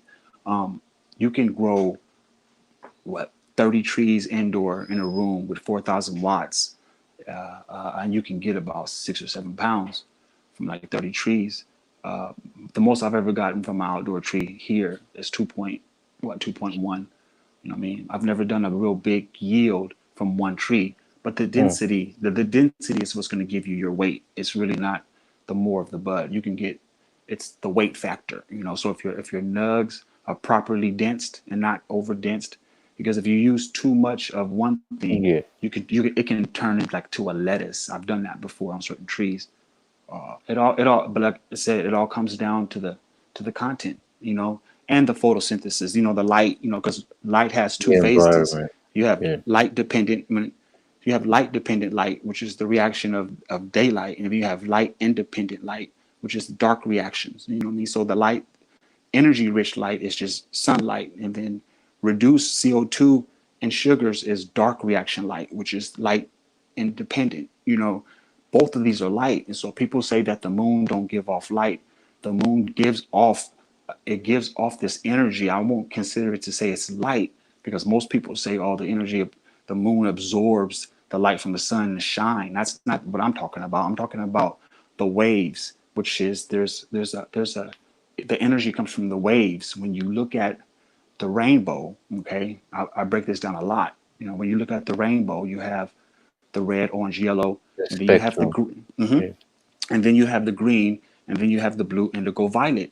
Okay, so when you have the ROY, which is the red, orange, and yellow, that is that is the blooming phase. You only get those, you get that energy from the sun. You get these wavelengths from the sun, you Wow. know, which gives us the green. But when you get to the blue, indigo, violet, which is the BIV, you get this energy from the light independent, which is from the moon, from the darkness. You know, and Mm. the blue, indigo, violet is what causes better resin production and density. And so when we figure out that, okay, that even the moonlight gives off energy that supports the plant too. Now your craft has become more mastery. You know what I'm saying? It's like, wow, you know, because you can see, that's why we only see the blue, the dark purple, and the black. You only see these colors during the night time, but those colors are given off wavelengths just like the sun do. You know, it's just that during the day, it's all lit up, it's all Yeah. illuminated. There'll be a But higher dark, but yeah, it's all frequency. the same Yeah. thing though. It's really all the same thing. But this is how we get. This is what we. This is the science we get from a rainbow. This is natural science. This is not something we have to learn in a school. When we look at a rainbow, I'm not trying to promote gay activists or nothing, but there's a reason why they detour us away from it. There's so much information in those colors and in that sequence, because you've never seen a rainbow out of its sequence. That lets you know something or someone created this, you know, and for it to have that sequence. But that sequence also corresponds with, like we've been mentioning, minerals and elements. It does, and essential oils. You know, you get boron and iron in certain colors in the red right before it turns to orange. When you look outside and you got the sunset and it's orangish tangerine, and you have the sunrise, which is orangish tangerine, that's high pressure sodium. You know, when we grow these, when we use our lights to grow indoors, the same way we can grow outdoor, the lights that we use have cathode ray tubes inside of them. And those cathode ray tubes are made with the same minerals that we discussed coming from these colors. And so it all comes together. It's like it all works together, and all the man-made shit shows us that there is a structure, there's a sequence to what nature is actually doing. Nature is like everything. Nature is intelligence. You know, to me, it's the highest intelligence on earth.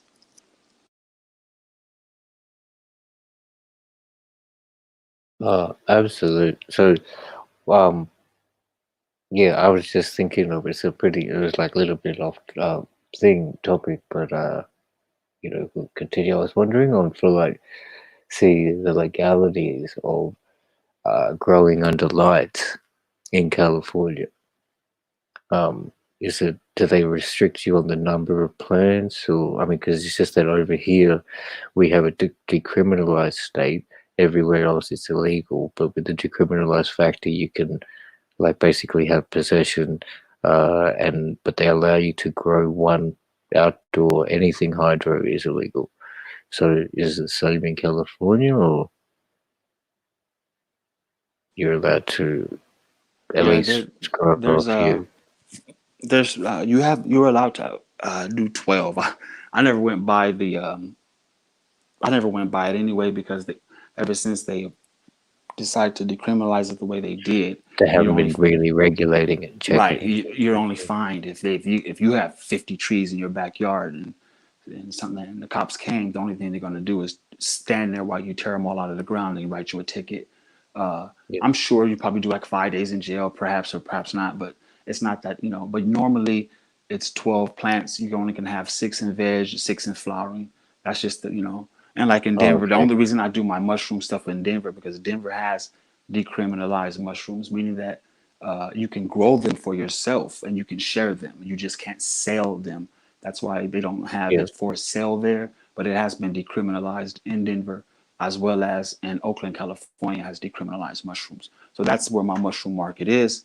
Um, Even though they say you can't sell them, but you can share them, that's just basically saying like a church. When the church gives you the good word, you tithe to the church. And so if I share my mushroom, you can go ahead and put some money on the gas or you can donate. So there's always loopholes to how they try to restrict us from doing proper business for ourselves. But yes, it's a it works out. So, with all those other states with recreational laws, that yeah, and decriminalization, sorry, like they're allowing multiple indoor grows. I'm just trying to figure because over here that's completely there's nowhere that allows the uh, the use of indoor, like the use of lightage. Everything has to be done outdoor.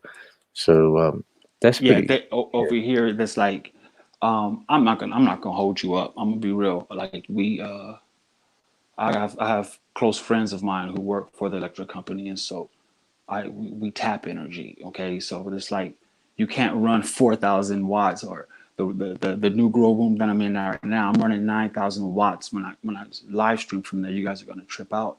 9,000 watts, and so it's like you would literally have to tap the energy or have. I have bypasses on my grow rooms. A bypass that allows it to where it's like whatever I decide to plug in to that blueprint controller, it bypasses the grid, but it comes off the grid, but it bypasses the grid. And then we add a switch to it in case of like sometimes California can get so hot during the summer, we'll have blackouts. And in Yeah. case of that, you would want your grow room on this bypass for the fact that if the blackout happened, then your room won't black out. It would still Yeah. be on, and they would see it. And so they've even gotten to the point where they'll use drones. They'll use drones to go over the house. Like in Denver, that's how they was raiding everybody. They was using drones with these heat signals. They can see how much heat is being conducted inside that home. 4,000 watts inside one room conducts a lot of heat. And so it's like there's there's there's Okay. there's Yeah. methods to the madness, but there's also structure. This is how you have to stay under radar. It's all not legal, but at the same time, it's like what's legal and what's illegal when it comes to doing something that's natural. To me, honestly, I feel like it's becoming more difficult for people to like have the freedom to plant seeds or have the freedom to do whatever they want with a patch of grass. It's really difficult. Most of us that grew up in poverty, we was restricted to backyards. We didn't have backyards. We grew up in apartment complexes. and so like growing and things that we're discussing was never even heard of at the dinner table because it was like we were poor. We lived in apartments, not houses. But those who have houses or have little islands in front of their apartment complex, it's like that's where it's at, man. It's like even if you have to buy tubs and put soil in them, I mean, planting is a lot. Planting and growing is a lot. Everybody who I've I became acquainted with in Denver and Dallas and stuff, I would always bring them a house plant, and I would do it deliberately and give it to them. They'd be thankful for it, and then as weeks go by, I notice the plant dies. Because it's life. If you can't keep a plant alive, then it lets me know that you can't keep a fish alive Yeah. either, perhaps. But Right. it's a living thing. I'm on 8%, Sunray. I gotta charge his phone up, brother. But this was a nice Oh, good okay. build. Easy, bro. Yeah, man. I really Appreciate it. appreciate the hospitality that you've showed today. Peace, love, and happiness to the chat, all the sisters and the great brothers in the room. That if you're still on, man, I'll just charge up and jump on another device. But I appreciate you letting me come up here, man, and get some of the stuff. Because I've been like, you know, wanting to get some of this stuff off my chest because I don't really don't discuss this with anyone. That's the reason I'm Ah, trying to man, get in I'm contact with interested. Spiritual Creed, because this is where it's at, man. I want to, this is not magic, but it is shamantic. This is shamantic talk. It has something to do with holistic talk, and it's going to Yeah, form into what's meditation, available out there for us? That's right, right? for Which is you. right in front Yeah, of our faces. Yeah, it's right in front of our right. faces. But shout out to you, my brother Manny. You enjoy the rest of the day. Yeah, do that. Yeah, if you want to come back, I'll be here probably. Yeah, it's easier. But if not, man, much peace, much shout out, much appreciation. Everybody, check it out. Dojo, uh, Witty Wonka, what'd you say? On IG. Yeah, on Facebook, it's the Weedy Wonka page. There's Oh, a Weedy. there's a contester who tried to like copy the shit. You know how that works, but mine's is the biggest one on there. You'd see it. It's a purple marijuana leaf that says Wonka Man. It's Alright. available. It has all my cycles on it, man. Eventually, I'll pull it all together. I just gotta clean up my house first on YouTube, meaning Yeah, that I gotta organize my content back together to get yeah, it the right way. facts. Alright, But straight up, man. all right, Easy, my man. great brother, man. You take it easy, brother. I'll holler at you soon. You too. Peace, Peace. peace. See you soon. Alright. That was pretty dope. Comes through. Had a nice, impromptu, probably hourly build, which was pretty constructive, man. Um, a lot of different information and yeah, presented in a beautiful way, honest and natural, how we come across and um, you know, see how we go. I might stick around for a little bit. If anybody else wants to come up, more than welcome. If you want any topics and things you want to talk about, post it in the chat. Once again, um, much thanks major to Dojo for coming up, but to everyone else who's out there listening in the chat, um, always appreciated. Um, yeah, but that's on, man. That's the way that it was. That's beautiful to see that, hear all that, man, because that was in depth, to the point, knowledgeable, all calm, all focused, all natural. To the other point, which makes me happy. You know, because I think as I say a lot, I think we've got to take a few steps back uh, towards nature, like and not realizing all this technology and things like that. That's you know, been ever present since industrialization, I guess, and we can't see the how we see the harms that it's caused. And as I mentioned before, with the like industrialization be the beginning, and now that they realize with this climate changing and things, but it's taken 100 years, and for them to after to establish their foundations of power and revenue, they start to say, oh, it's a bit of a problem. But whereas all that time we've had the shamanistic type of naturalistic way of life, which was the traditional original culture of uh, of the indigenous people. Now I say that, and I think um, you know people might have the thought behind it, but I say because if you I think of Dr. Sabi, and he would say one great thing that brought about that I heard one of his documentaries was the food that we eat and how our feces really they shouldn't smell. So he was talking about his grandmother um, and what she ate and how she was. But like they would say, oh, she was primitive, she had no clothes. But yet, yes, that's true.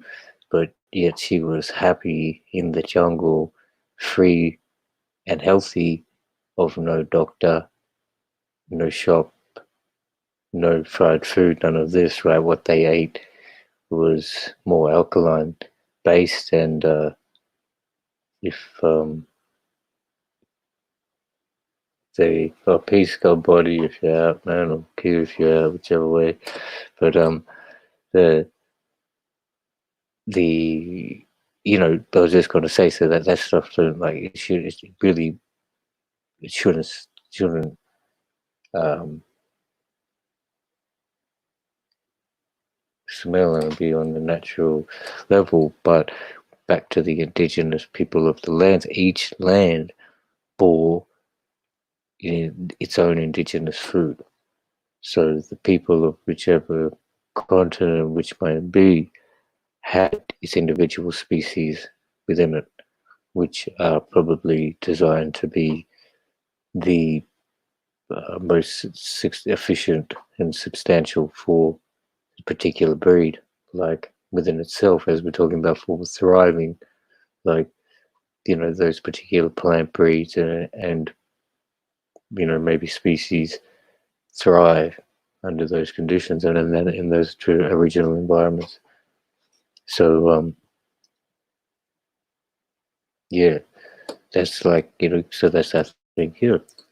I mean, maybe people find that a bit hippie-ish or whatnot. And also to the fact I'm saying this through an electronic device, speaking through the internet to people all over the world, mostly like in another country. So, I mean, which is fair enough, but uh, it's just sensical, whichever way, whichever way you go. But I'm into that. I'm definitely into my flowers, into raising your own, sustaining yourself, I guess. That's the main thing, and without causing harm to others be another great point about that, because I mean, you could say you sustain yourself in a way, I guess, monetarily, but at what cost does it come? Um, and I've learned that in both ways, I guess, like through, from experience, like, uh,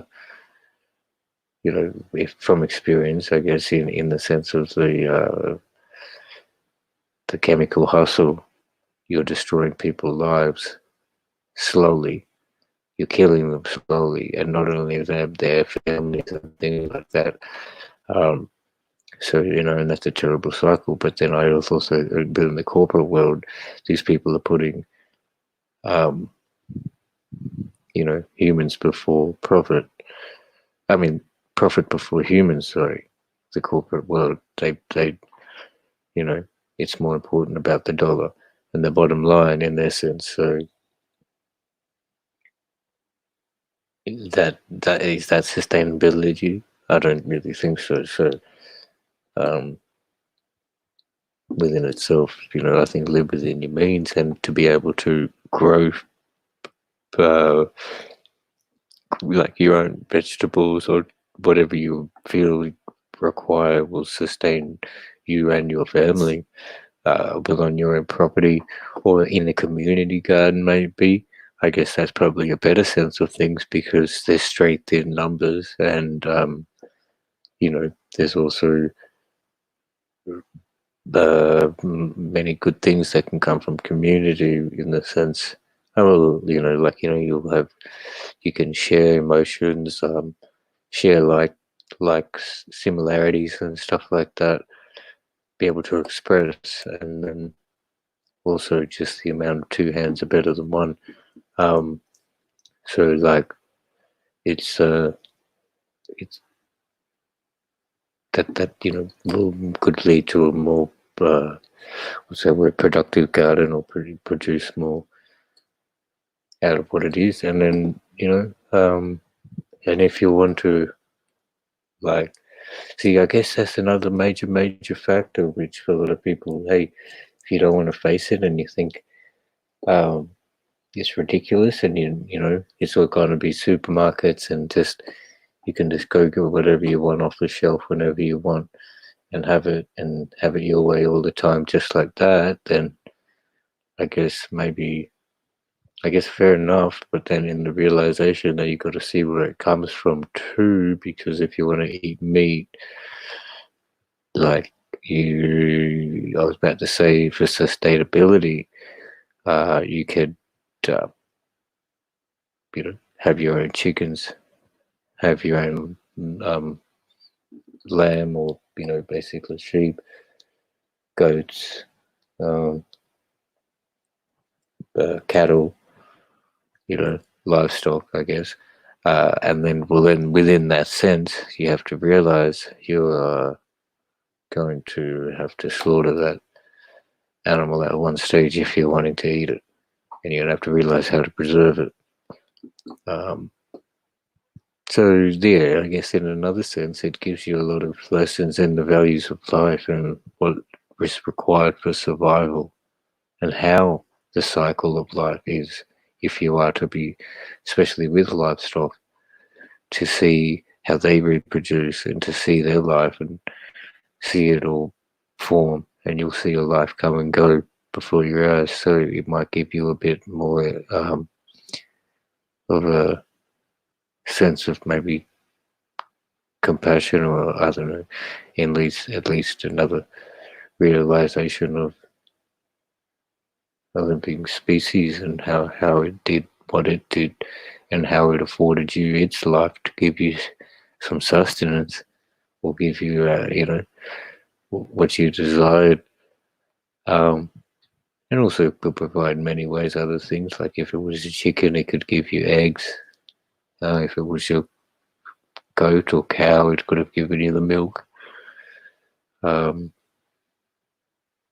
the sheep, it could have given you the fur, the wool, sorry, um, during the right season, like without taking its life. So yeah, that's pretty beautiful. I mean, and space is one thing. You need to realize uh, these things need to roam and need a space to be around and to be sort of free. But I don't think at the same time saying that, having like a 10-acre property would not be really necessary just to support a two-person family. Like, or it's not like if that family was to be a farmer, obviously, and then have a crop which is going to bring them income from the current global stock to the trade in the world, then hey, maybe yes, but we're talking about just sustainability and survivability. So if you were to have even I think, yeah, I would basically just give it, like, I mean, I don't know what it works out to be, but like two yeah, 2 to 4 um like property blocks would be uh sufficient to sustain a large patch of variety of root vegetables, plants, trees, uh, even have a little orchard of trees, and then have some livestock with a dwelling for a family of two. So, like, I mean, a husband, wife, and 2 children. Well, so,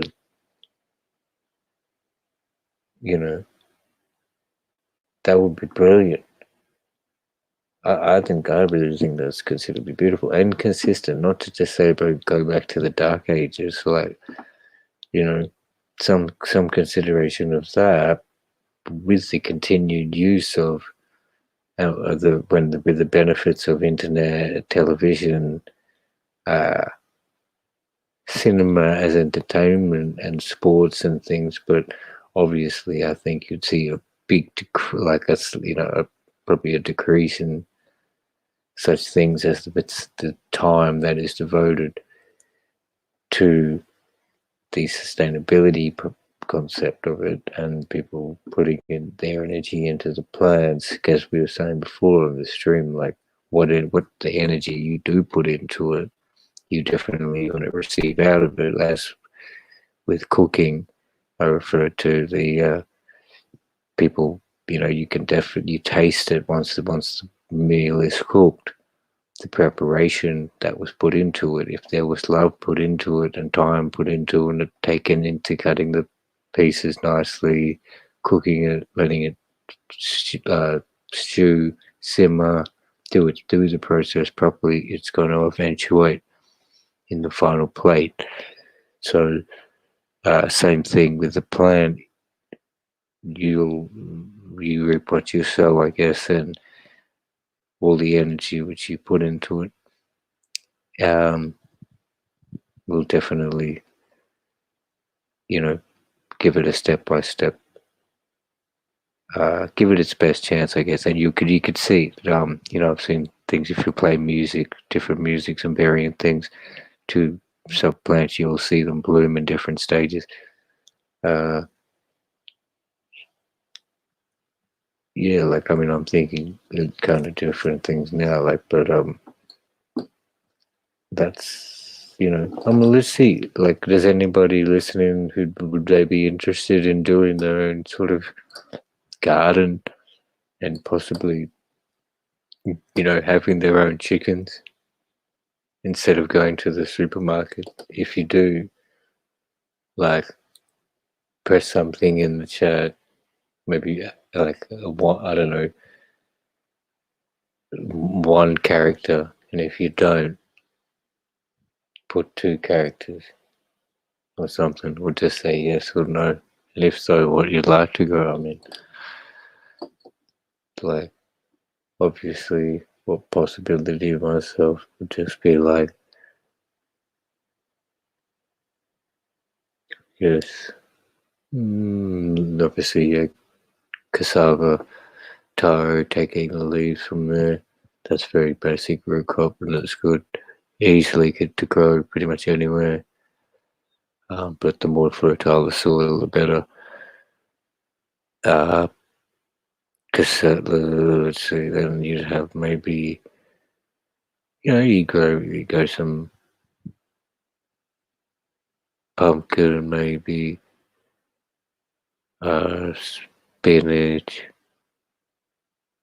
chili, all the herbs and stuff like that, tomatoes, apples, whichever sort. Like, so what else? I mean, oh, that's right, yeah. Like, I mean, it takes time to grow big trees, orange trees, peach trees, and things like that, but mango trees. But it is possible. And as you, like, Dojo said he had a green thumb and green big toes. So, if you have the ability to really nurture plants, like, I myself probably haven't, I could say I, I have done some growths which have been successful, and so in a way it could be greenish, but in comparison, like, I haven't ventured out and done many different varieties of things, but just seeing my father back, like, because he's going from the farm and his back upbringing in Brisbane, he in the backyard basically he planted a mango tree in between a few others. It was just a herb. There was what was it? There was just basically in a little patch, in the cement area, and the way that he was able to, do the soil and do what he did, how he treated it, the plant, it grew over several years to probably only maybe 3 meters, 3 to 4 meters, which isn't very big at all for a mango tree. It's just confined in the space, but the amount of fruit that it bared was very substantial, and they, very nice sized mangoes. So that's the other part about it. You got to treat the actual plant with care, and it's gonna be beautiful to fruit. So anyway, yeah. Well, anyway, peace to everybody. I've been rolling for like 2 hours now, so we still got a few people up there. Any idea, any topics you want to hear about? That's cool. You type it in the chat or whatever. But what am I thinking? Like, we did a bit of interaction on that. Look, at the moment, it's like, I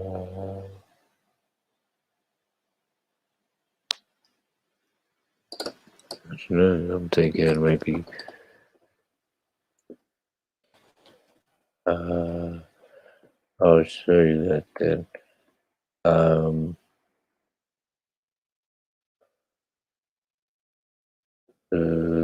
Do some like code. So yeah, like I'll be post I'll be roll. So yeah, I can. Well, there's two actually. I'll give you. We'll go with it. Oh, a few people in.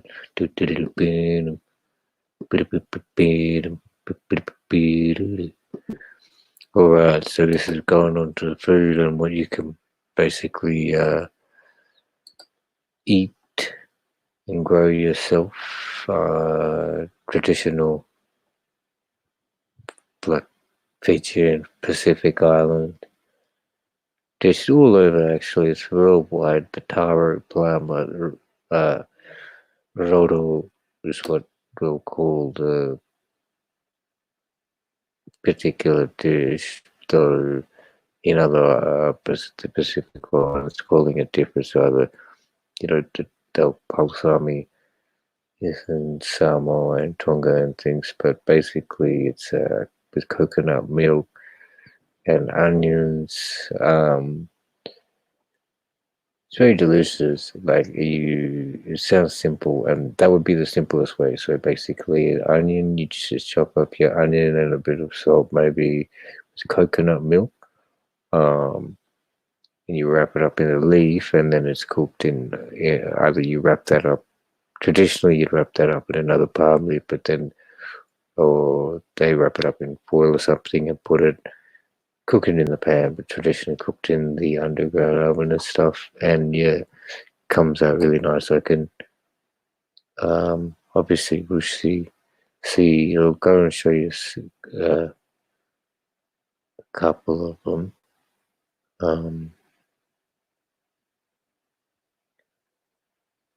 Now,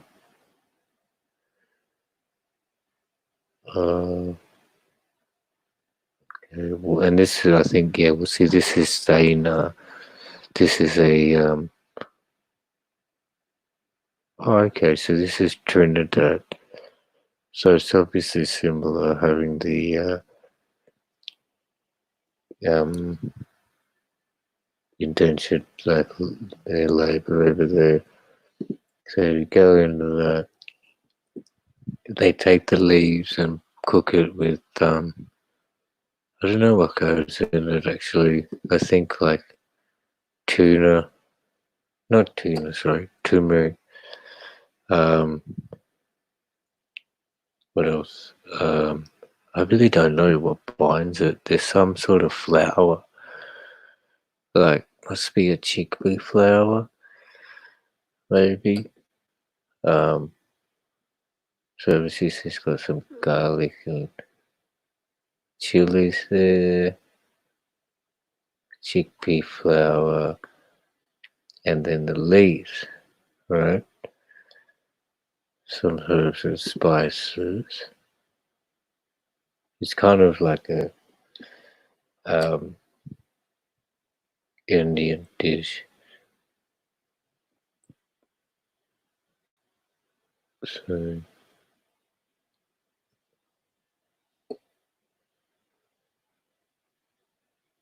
she's putting everything. Okay, so that's what's in there. So obviously, I think, or whatever the yellow is either the corn or chickpea. It must be. I think it's whatever to bind it. And then you're going to ground that up, and I guess you get to the process of the roll. See now, so that's in the paste.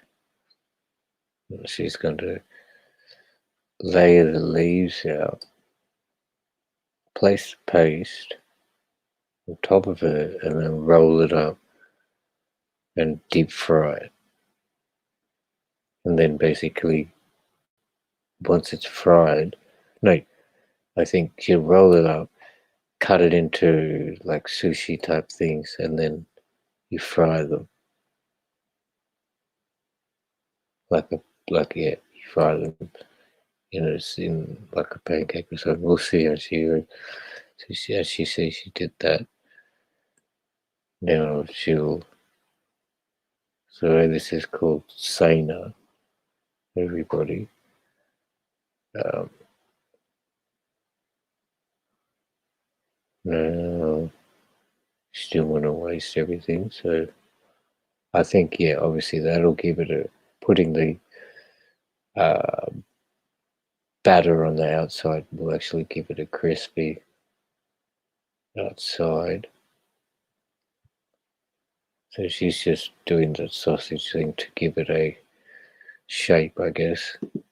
Or maybe so it holds. So when she cuts it, it's going to hold. Okay, so that's what you've got to do. Obviously, you don't just roll it up. It's going to take some time. Because I was thinking that the leaves would just unwrap.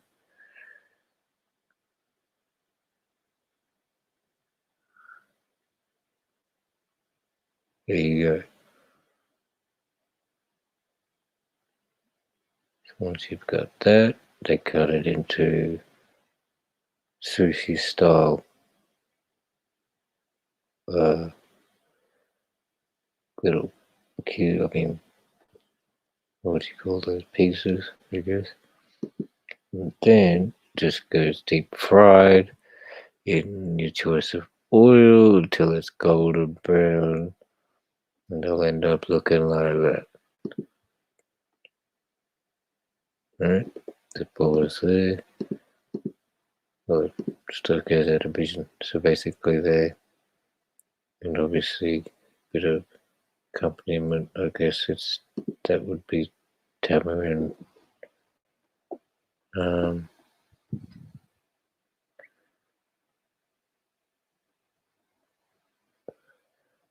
oh, so that wasn't what I was looking really for. Oh, let's go on to show.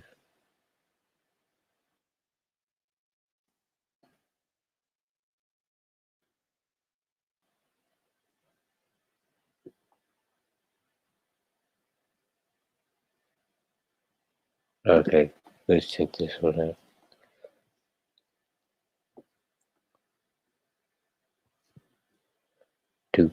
This is the Fijian twist on the balsami.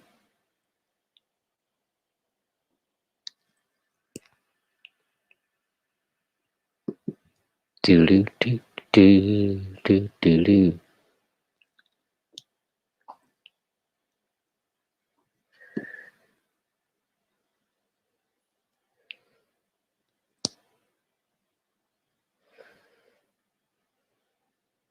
Some onions, ginger and garlic, the tinned meat. Okay, so that would be the like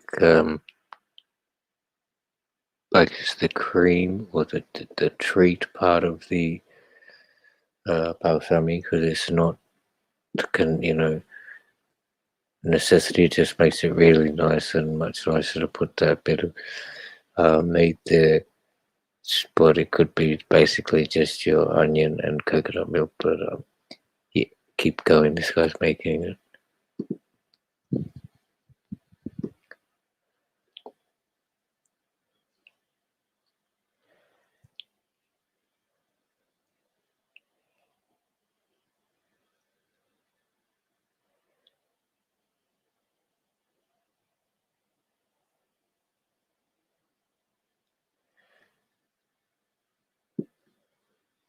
Hang on a minute. Are you guys hearing that audio? Does it go through? I'm not sure. Sorry about that. This is my first time here. Um, the taro leaves plant. So I wasn't sure. Could you hear that audio that was playing?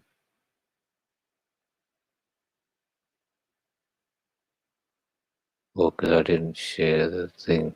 Well, anyway, we lost most people, so I guess I'm gonna shut out. I'll do this. No, you couldn't. Okay, I wasn't playing it for the first video, but how am I gonna have to do it? So go here. Do do do do do do do do do. Okay, so back to this. This is Balsami, right?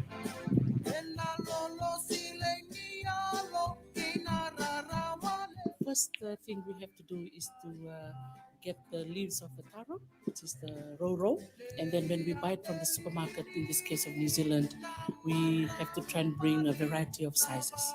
So when we bring the leaves into the kitchen, we're going to pile them up into from the large size, medium to small.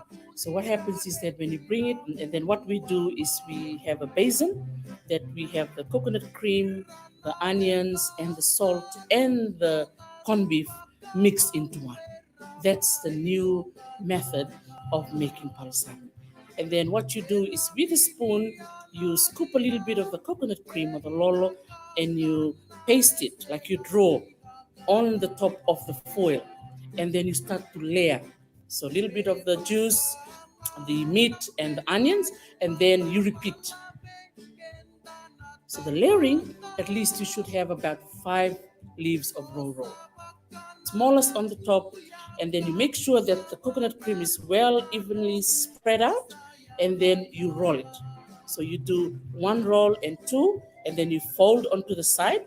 And sometimes when you're folding and you notice that it's a little bit dry, what you do is you scoop a couple more of the coconut cream, pour it on top to make sure that it's spread as well and it's wet, and then you fold it one more time, and then you scoop the side of your foil, and you make a little knot on the top, and that's how you hallucinate.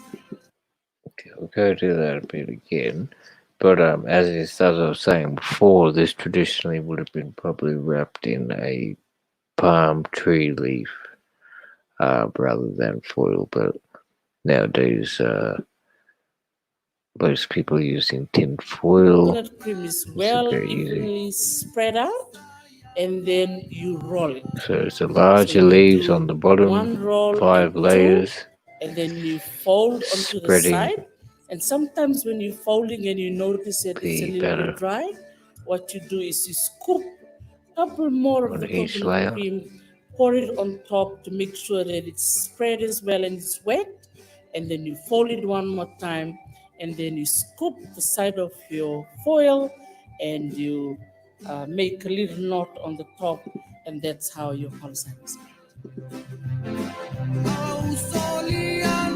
Okay, so as they say, there's the underground oven.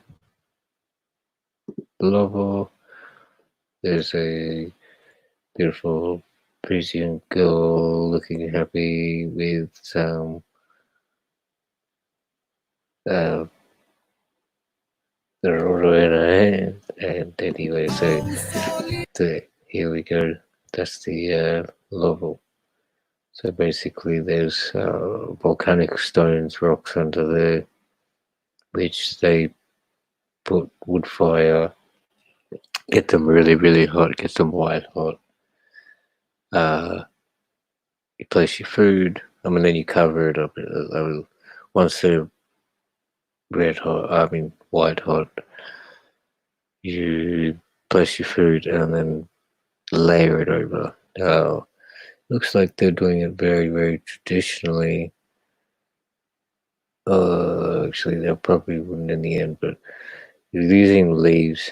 See, now traditionally be you place the leaves layered over the top, and then banana tree, not banana, yeah, but like banana leaves actually, yeah, would be going, and then palm tree leaves, and then you'd cover it in dirt, even like originally. But now they're using just so that's the reason for no heat to escape. But nowadays people will use like such things as tin foil for instead of the banana leaf to wrap the actual food, and potato hessian sacks instead of like these outer leaves to cover up the dirt. But yeah, that's a bit about that. I mean, we'll go into this one and just see what it does. So they give us a bit more in depth and show us how to eat it. 100% No thanks.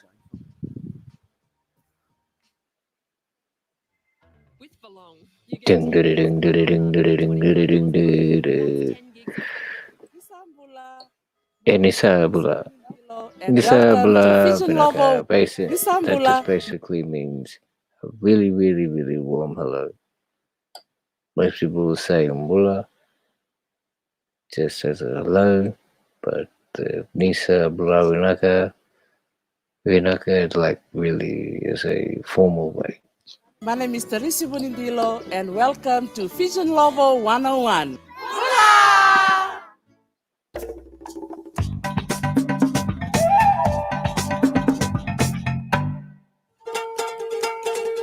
Lovo is the Fijian word for underground oven. So for cooking food in Lovo in the past and also presently in Fiji and around the world, is very important to Fijians because it's part of our culinary arts. What happens is the role of the men is to make sure that there's a pit prepared, and inside the pit they must make sure that they have lots of hot stones or large black basalt volcanic stones. Of course, to make the stone hot, you need firewood. So very important to get a lot of firewood to have enough fire to heat the stones. Some of the ingredients that you see here, the first important one, which all of us know very well, is the niu. We use the coconut grater or the metaki that is used for grating the flesh of the coconut. So very important to get I'll just go back there volcanic stones. Of course, to make the stone hot, you need for firewood. a second. So very important to get a lot of firewood to have enough fire to heat the stones. Now, just see. Oh, okay, you couldn't really see, but see down there, they go from the volcanic rocks. They get to a really, I guess they're similar. Some people will see coals, but they white hot, right? They last for hours. Some of the ingredients that you see here, the first important one, which all of us know very well, is the niu. We use the coconut grater or the metaki that is used for grating the flesh of the coconut so that we can be able to get the cream of the coconut. To cook the palusami, which is a very important menu for Fijians, for our lovo, which is made out of this. The roro. Roro is the leaf of the ndalo plant. Now, there are other things you also need. Varasa, onions, other spices, which is the ginger, as well as the garlic or garlic. You need meat. In the past, we have waka or pork or ika, fish. And you also need the root crops. So kakanandina, this is what we call the true food. It's the definition of it. This is taro or ndalo.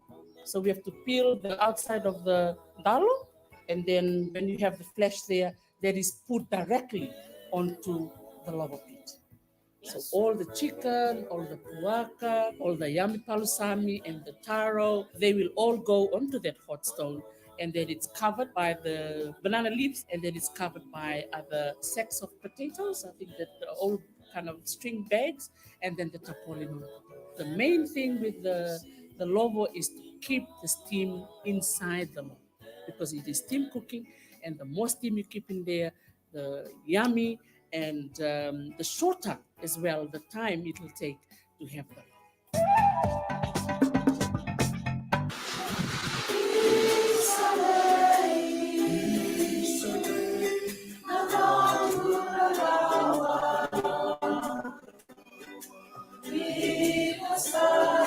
Delicious.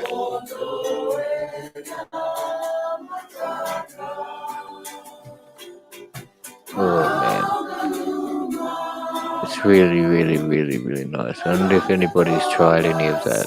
Anybody in the Pacific Islands, you've ever been, you're familiar with it, but it's really beautiful. It takes a long time to prepare, and there's a lot of effort put into it. But hey, that's really beautiful. Try head and Oh, well, shoulders dry scalp care. It nourishes the I scalp don't with want a to see texture this of mine. 100% flake free. I don't want to say it on mine. I wanted to go back. Let's see. Just wanted to. Where was I going to this part here? The preparation that goes into it. So like, I mean, it's a really can't even. It's like dangerous. It's really really hot. So there's very much an art to it. Um, and just the how many layers they were just to keep all the steam in there. For 1 hour, well, they must have put pretty small pieces in there. It was a small um, oven because I suppose it can take an hour or two depending how much you put in there. Yeah, that looks really really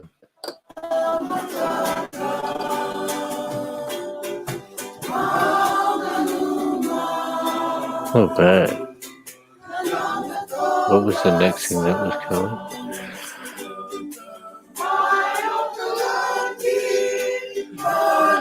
Oh, we'll see one more love war then. So, what did she say? I missed it. Mode is by. Hola guys, and Vanaka for joining me What? tonight for dinner. Hang It on a is minute. exciting. Hang on a minute. Okay, we're at the outrigger. I do know where that is. That's part of Denarau in Nandi. It's one of the like popular tourist ones. But anyway, I didn't really want to. Oh, I guess so. This is the outrigger showing you. This would be a much larger one. Okay, so we'll listen to like didn't really want to hear from this lady here at all. Her perspective on a lot of like I've been a lover, sorry. But anyway, Lovo. I hope I'm pronouncing that correctly, but I think I am. So I was what is actually just going to anyway? walk Lovo, through what is Lovo, available in the buffet tonight. A Lovo is a traditional family not a Lovo, celebration Lovo. feast. Oh, Most of it's often oh. cooked See, underground. so she's getting it wrong. However, obviously in this atmosphere, She was actually getting it wrong because it's A, E, O, U. That's the vowels. So it's Lovo. Fijian style with a bit But of anyway, a resort whatever. twist. So this one's a taro salad, so similar to Oh, a she's potato just showing salad. you It the. says it's zangy, so I'll let you know what that's like Where's later. the I'm actual assuming a little bit of buffet of the? a little bit of a sort of Where's the lime kind logo? of zest, mayonnaise type dressing on that one. I cannot remember for the life of me what that one like is. a coconut. But it's That's a coconut Kokonda. something. Oh, Kokonda. it was a Fijian. No, it wasn't a coconda. It was a Fijian leaf. A salady thing. It's obviously got some capsicum and Was very similar to Kokonda. Kokonda was just got fish. coconut milk Heavily, and coconut milk. heavily cream. And this one was just a fruit infused with avocado and zesty chili I really sauce. don't know. Those are our salads. Oh my goodness, I think I could fill up on the salads. But let me take you over to the hot. Yeah, Watch out for because none of the. the carver man down here. We've got some carver. Yeah, bula. See? Bula. Now, this is the Tano. This is cover. Now, this is a very, very, very traditional, customary root crop drink in the Pacific Island culture. It is really, really sacred and renowned among all Pacific Island cultures now. Even in any ceremony to bring into a welcoming to anybody's, like, I mean, especially with traditionally to come to a different tribe, like you present a offering of kava root, like it's something. But even if you go into somebody's house, it's a great sign and things. It's just now if you ever to go to travel to Fiji and you were to see someone to ask, they offer you one. Also, it's it's considered rude, I guess, to say no. So just take one. The people say it tastes like watery mud, but I mean, because it's kind of just the root of the plant that mixed with water. But it's a real big part of it. Another thing about Fijian culture, see how you notice a lot of people they sleep on the floor and sit on the floor a lot, just on a mat. So to go there, standing above somebody while you're trying to communicate and things is considered a bit of a threatening kind of thing. So a lot of people you'll find if you go to Fiji, a lot of people sitting around, having kava. And although obviously another thing traditionally is to clap, cup clap, not just clap like a traditional clap, say, and like it's kind of like not a more of a. So it's the biggest anyway. That's just a presentation like to for the some little traditional facts about kava for you. So that's pretty cool to see him. We'll bring him out again. It's a fruit. This lady didn't really know about the salad.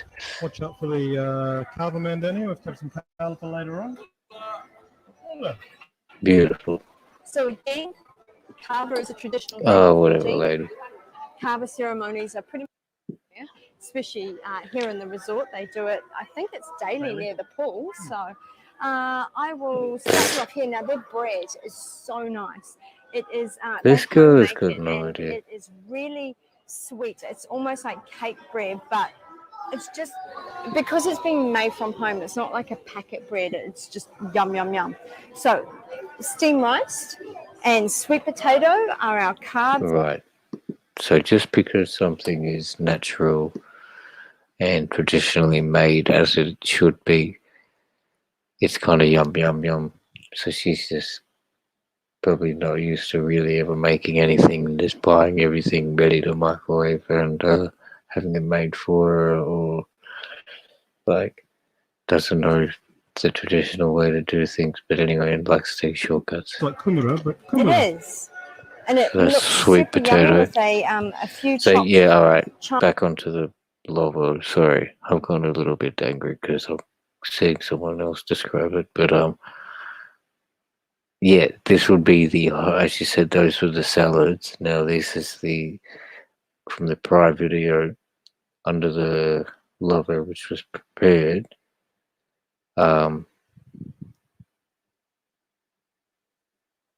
See that? So it just comes out in the accent.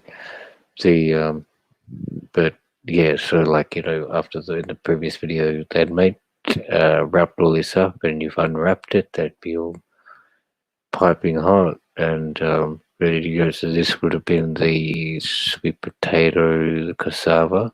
He says kumara, but it looks a little bit more like that. Really looks like cassava. Could be the dalo, the taro, but looks a bit either one of them. In there, got a vegetable curry. Obviously, with the Indian influence, curry is a massive flavour here in Fiji. So that looks really yummy. Looks like there's possibly eggplant as the main sauce. Because that wouldn't have gone the lovo. Now this one is cassava. That looks yummy. And it looks so nice with tuna. With tuna. Okay, so it's a cassava curry. This is obviously not that's not going in the lovo. And spinach. I don't know why they've typed. This one is titled a bit all wrong. This is just a buffet at I the know. This one I'm going to have. This is just a buffet at the Auriga. Sorry, they've just titled this thing wrong. So obviously those weren't cooked in the lower there. That's a cassava curry, vegetable curry. and there was some just obviously baked cassava there. Try and pronounce it's palasumi. Balsami. So this was what the lady was just saying before. Balsami, which was the raw leaves with coconut milk and onions. Taro, spinach, baked with coconut milk. Yeah. So Lots of vegetables. because traditionally for dinner they do have stews or curries or this kind of a meal with rice.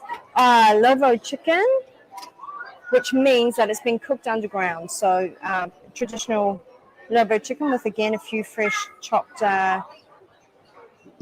herbs in Yeah. there. So that would have been wrapped and all that. That's beautiful. Beef kovu. That Oh, looks very coconutty. smell-o-vision. Wish I had that here. And this is seafood in lolo. So it's just sort of like a chunky seafood soup in a pumpkin there. And Traditional served in the traditional. Now we've got some really yummy steamed bamboo prawns. So if you have a look over here, guys, this is actually the bamboo that they steam the prawns in. Obviously with tinfoil on top to keep the steam in there and keep them nice and warm and cooked. And then they serve that up here with the onion and a little bit of tomato and some herbs of some sort.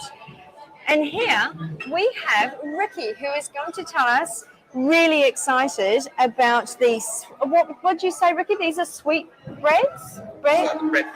Breadfruits. And what did you say they were made out of? Sweet bread. Oh my gosh.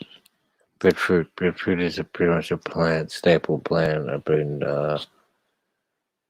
all tropical islands. I probably consider it because I know they come up along in the Caribbean and obviously there. But anyway.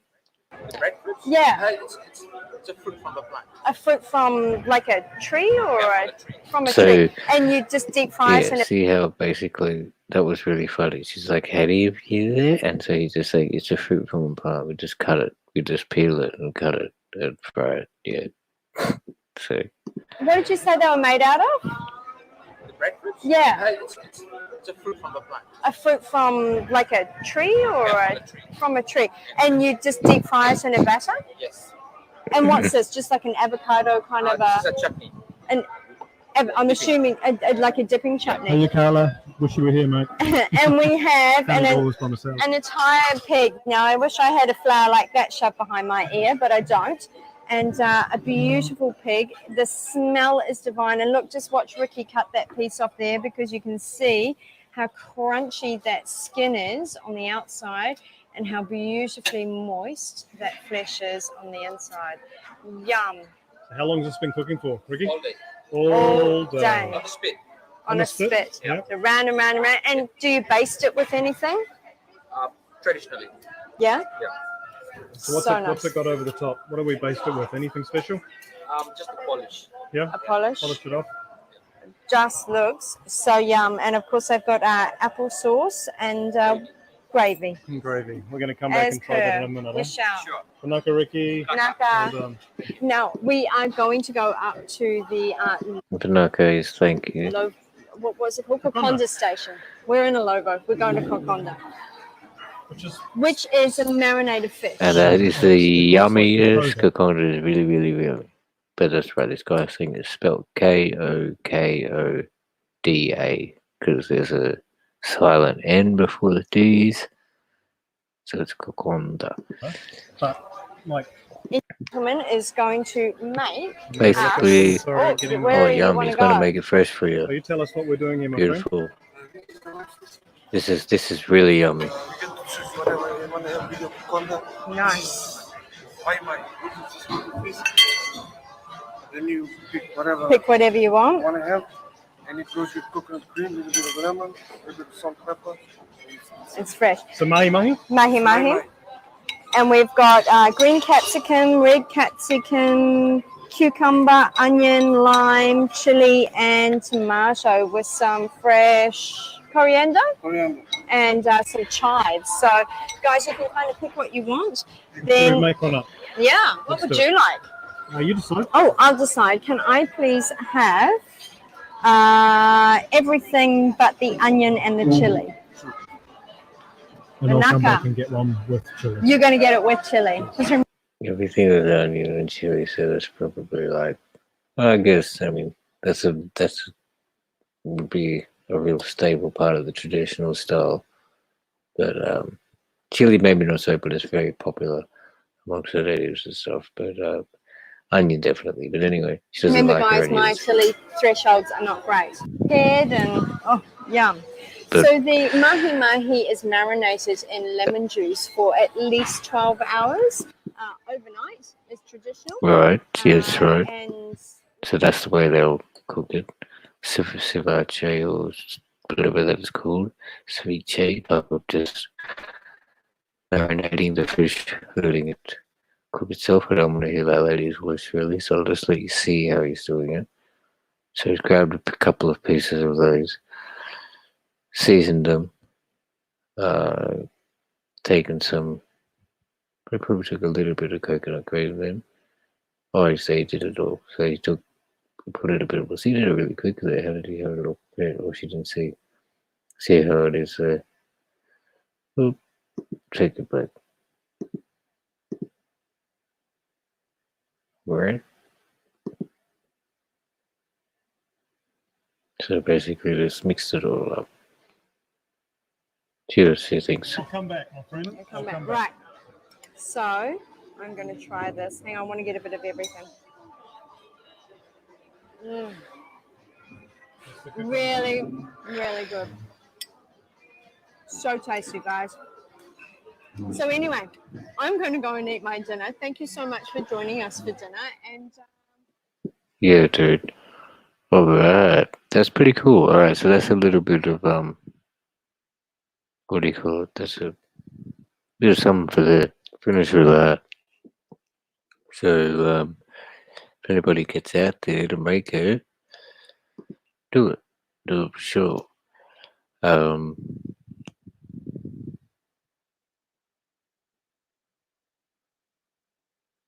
Yeah, that's right, Plant. You have to make sure you cook your cassava. I think obviously there's a lot of starch. I think there is another thing in there, but I don't know. Of course, like I mean, people could eat it raw. You don't obviously get used to it, but yeah, you boil it,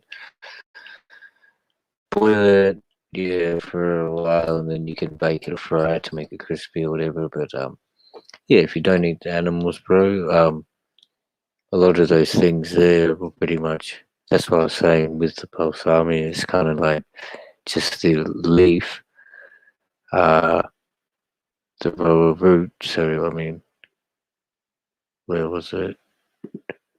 Oh,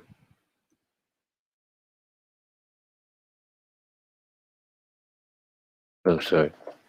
The yeah, you get those leaves with the coconut cream and onion, and it's good to go with a bit of salt. So I mean, okay, that's for the people who aren't eating the meat, like as Plant was saying. This basically get onto these similar ones.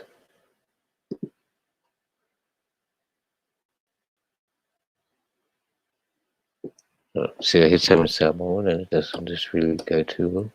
Hit all the Fijian ones, it works fine. But yeah. So all of them, when you saw it before, the one who the Fijian lady, yeah, this one. So basically, just don't add the meat to it, and it's really, really enjoyable. So it's really simple. So you could get it, and for now, like people without making this girl was grating it. She grated the coconut before they made the cream, because she was able to have fresh coconut. But you could just buy a tin coconut cream or milk, depending. Probably go with the cream, but depending on what you like. milk would be a bit thin and it would run through the leaves. But so we'll listen to this again.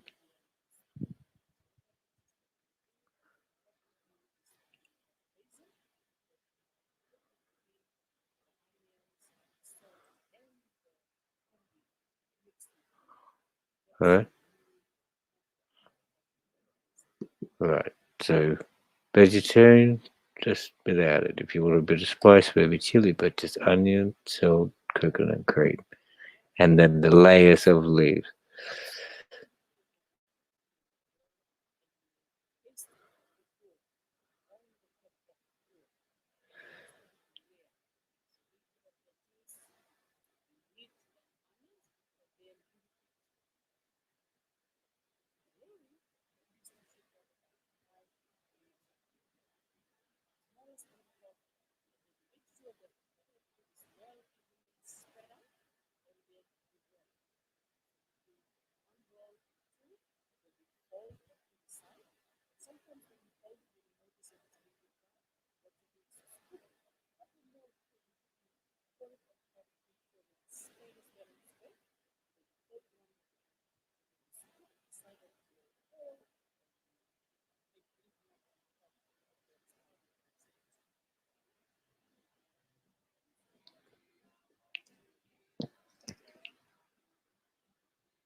All right.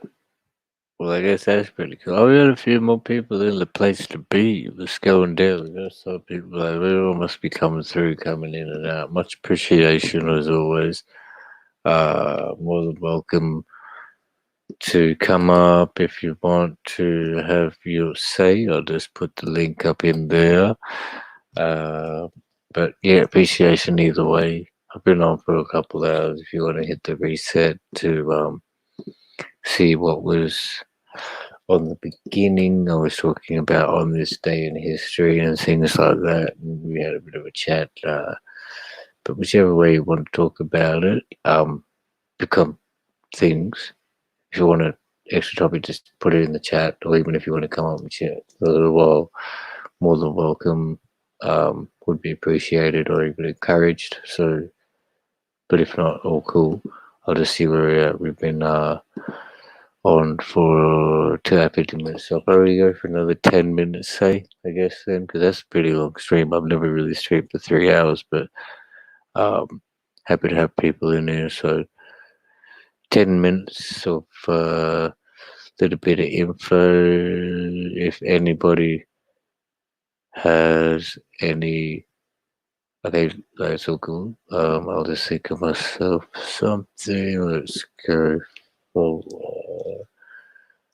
I don't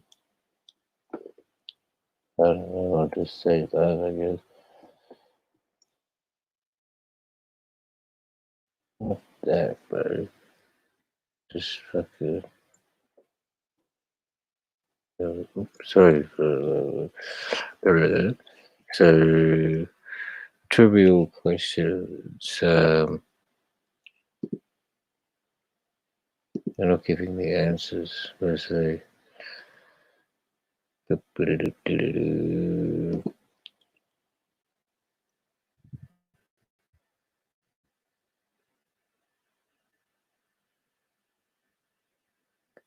All right, so we're gonna see the answer at the same time. So I guess whichever way it goes. But Eric, this is 10 easy icebreaker trivia questions. So, number one, who was a legendary Benedictine monk who invented champagne? Well, there you go. Right, that's some pretty cool sort of stuff. Dom Perignon was actually a monk, Benedict monk, invented in, well, the very high class champagne which people uh, consider dining. It was made by a monk. Didn't know, I wonder what year, but anyway, pretty cool. Named the largest freshwater lake in the world, Lake Superior. I'm sure some people who would be viewing would probably know that. Where would you find the Sea of Tranquility? The moon. I'm not sure if any too many viewers would have known that.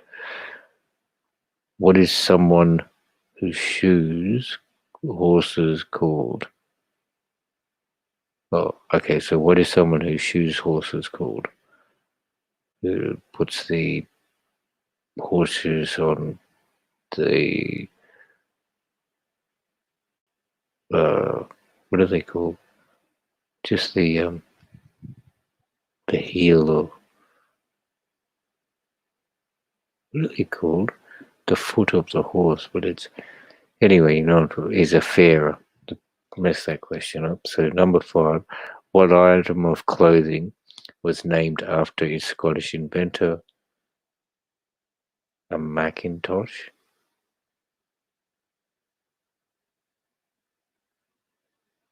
So what's that? I've never heard of that. I've heard of that as a computer, but anyway. What kind of weapon is a falchion? It's a sword. What word goes before vest, beans, quartet? Ah, string.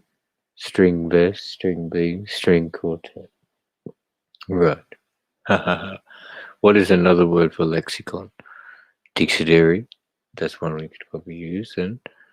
And number 9, name the 7th planet from the sun. Uranus. And number 10, it's great timing for in this time of vaccination under COVID that we're talking about, but who invented the rabies vaccination? Louis Pasteur, the man who supposedly found was he the same guy to find paracetamol out of the bread? I'm pretty sure he was. From the knowledge that I had at school, he was the one who invented the paracetamol, surprisingly finding it after it developed on a piece of bread, I think, or some fungus that kept on developing. So yeah, that's pretty trip. Now, what else are they? Oh, so they got more about countries. Which is the only American state to begin with the letter P? That's pretty easy. Pennsylvania. Name the world's biggest island. That's another easy. Greenland. What is the world's longest river? Fairly easy. Amazon. People should realize that. What's named the world's largest ocean is Pacific. Yes. That's quite evident. So geography, we're killing it. Now, what is the diameter of the Earth? Da-da-da.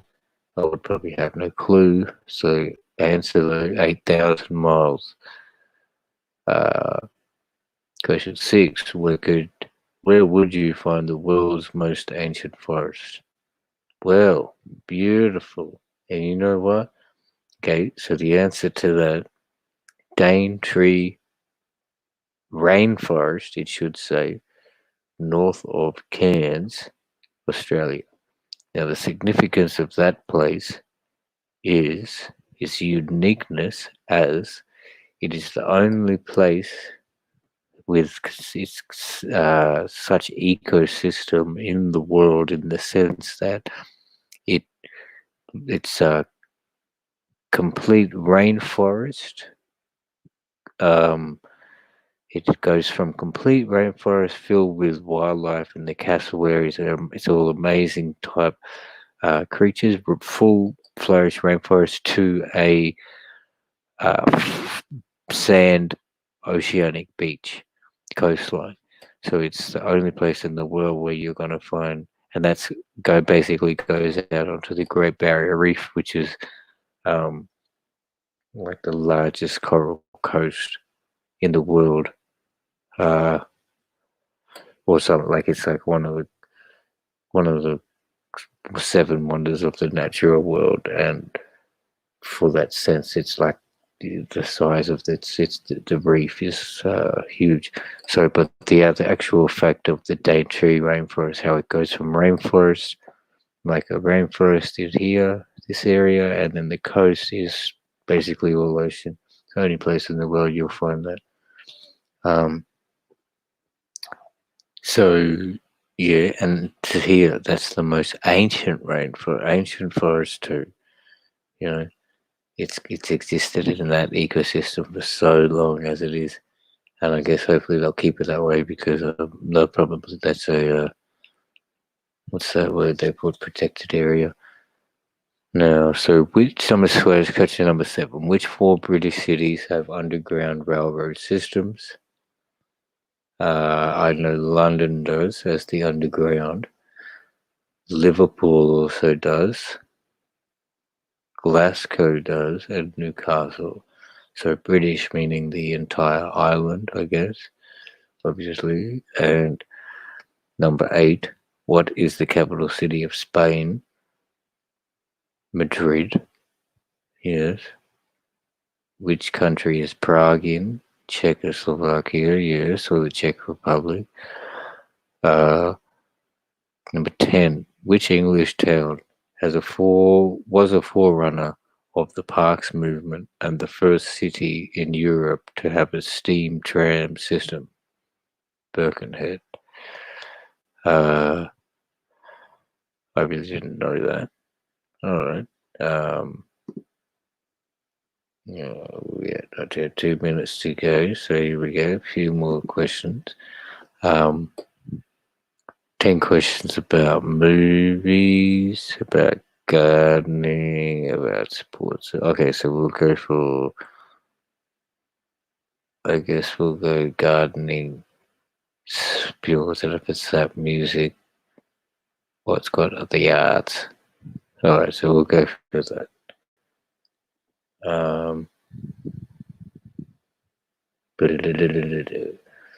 Which bulbs were once exchanged as a form of currency?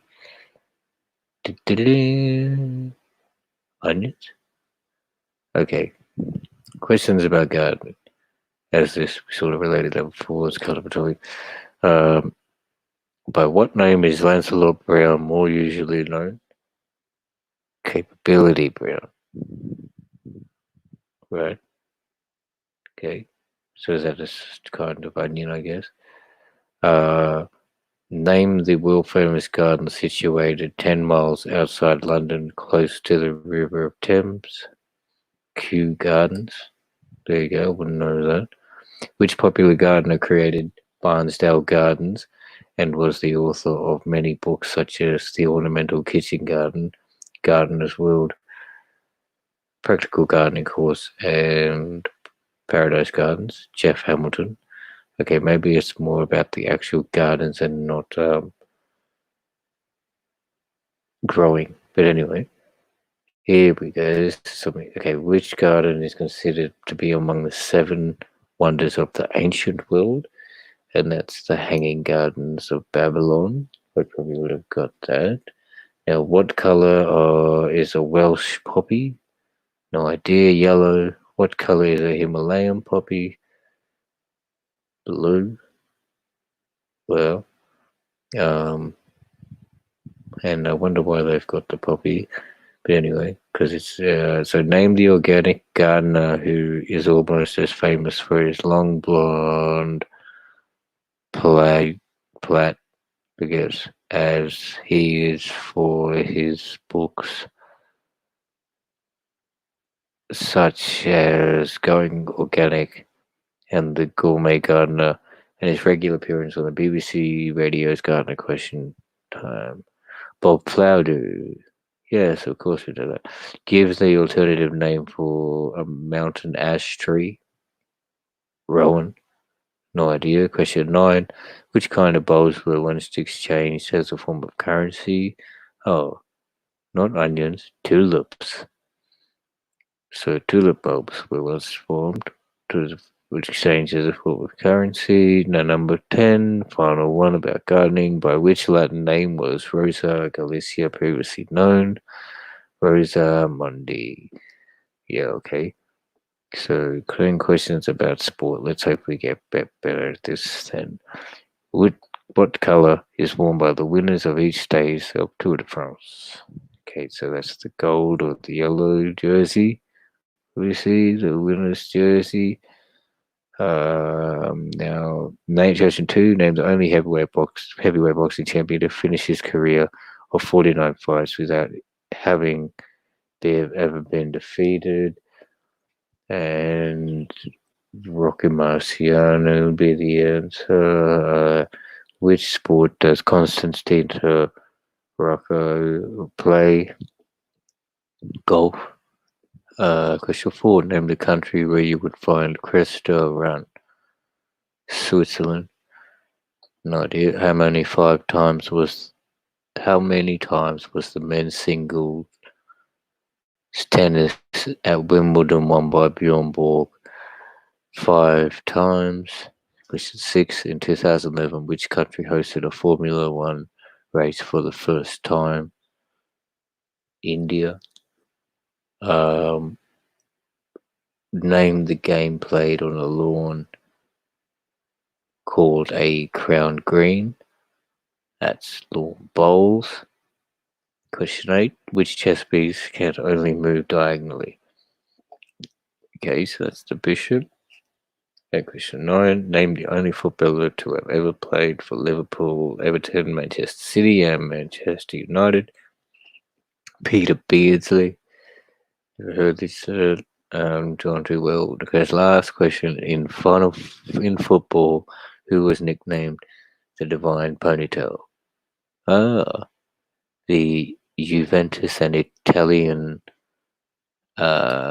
soccer star, which is Roberto Baggio. What does the musical term piano mean? Well, okay, so we'll go to this is the final of lots of questions, and I'll probably finish up. So, 10 questions about the arts. Question 1. Name the 3 primary colors. Okay, red, yellow, and blue. Without looking, I could have said that. Number 2, in needlework, what does UFO refer to? Okay, so an unfinished project. Number 3, name the famous ballet Russian dancer who changed the face of modern ballet. Okay, I wouldn't have got it. Rudolf Nureyev. What is the painting La Gioconda more usually known as? The Mona Lisa. Well, so Gioconda translates to Mona Lisa. Well, I didn't know that. Because I think La is translated as but question 5. What does the term piano mean? To be played softly.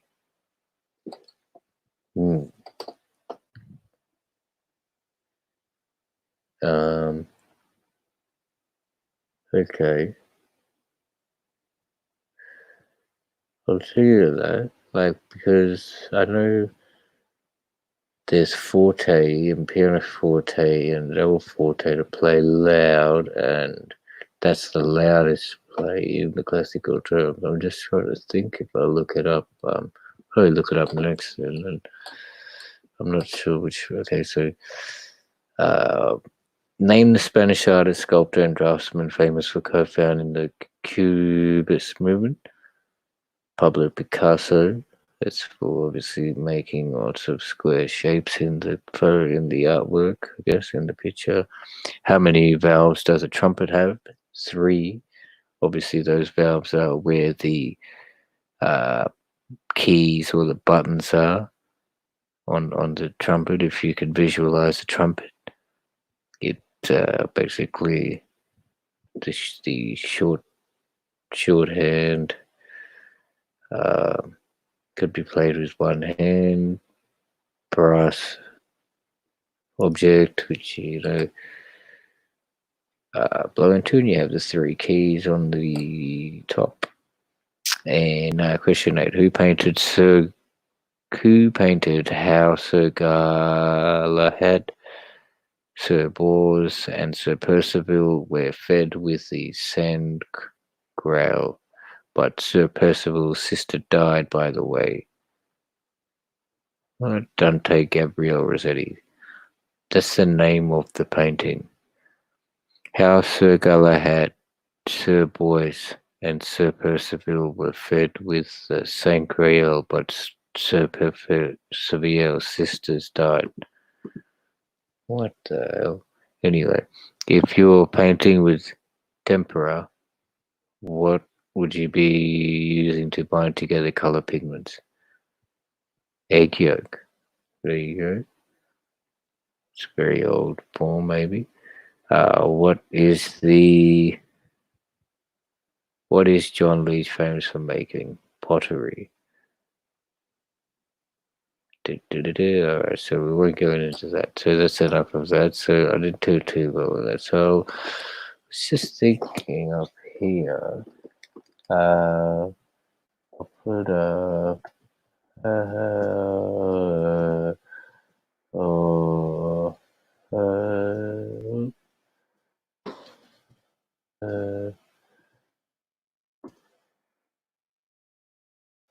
what will they say?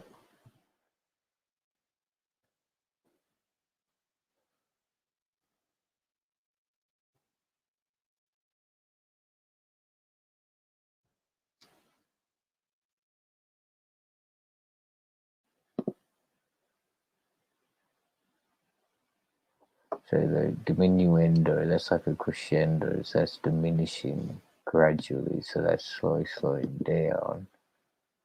See, okay, this is what we're talking about. Double F meaning very loud, which is fortissimo, which is the forte. But I'm trying to find the piano, so what does PP mean? The pages, no.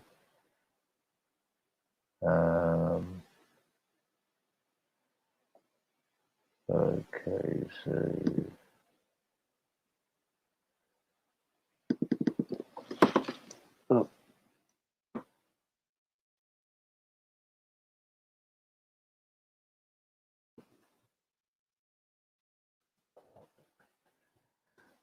loudest. Not that is gonna ask me anyway.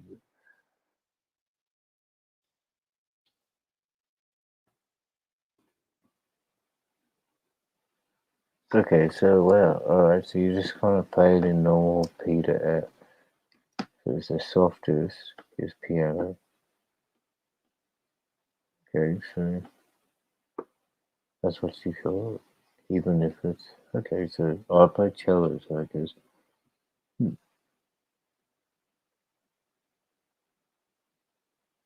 Okay, so I guess that's piano medium forte.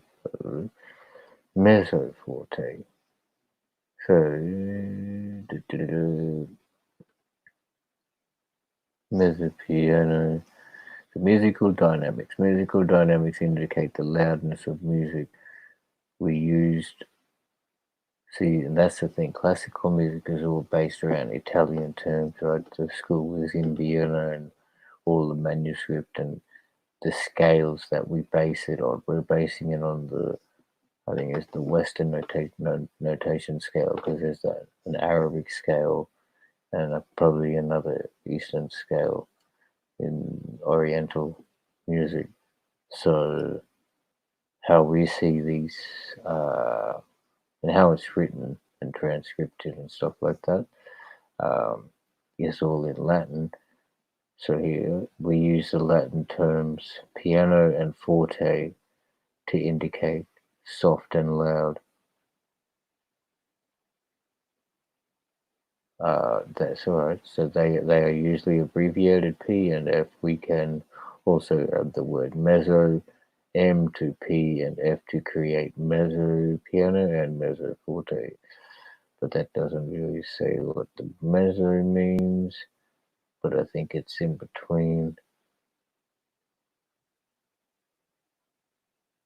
Um, Now, then, next question would be, how do you say soft in Italian? Morbido. Morbido. Well, morbido is how you say it for a man's soft, but we're talking music here, so that's why they'll say piano. So, bit of music theory to end it off for you. So, yeah, much thanks, Purple, for hanging around. And, oh, wow. Um, no, I'm sorry if I'll pronounce this wrong. Milaka, or so much praise coming through clean from the B1 team. You know what I mean? If you're still around, much thanks, man. Always. Hope you enjoyed whatever you're out for. I'm probably gonna, what's the word? Do an outro. What is the time I've been going for? Yeah, man, 3 hours, 50 minutes. This has definitely been my longest stream, so I do hope you hit the like, share, comment. Just get it out there. I'm just trying to spread and build. Subscribe. Please tell your friends to do the same. I'm just trying to consistently build content which is relevant and pitch stuff, something, which is progressive, peaceful, and people can resonate with. So I'd love to hear your ideas, what you want to hear about, comments, and things like that. So yeah, pretty much it's pretty easy. I think thankfully now you just type in SON space ROY and it'll come up. Oh, whoops! You can obviously got it, and then on YouTube. But as I said, I don't have. I'll get myself. I gotta upgrade my brand better. I mean, start putting things. Get on to, yeah, just building and uploading on Instagram and other things like that. So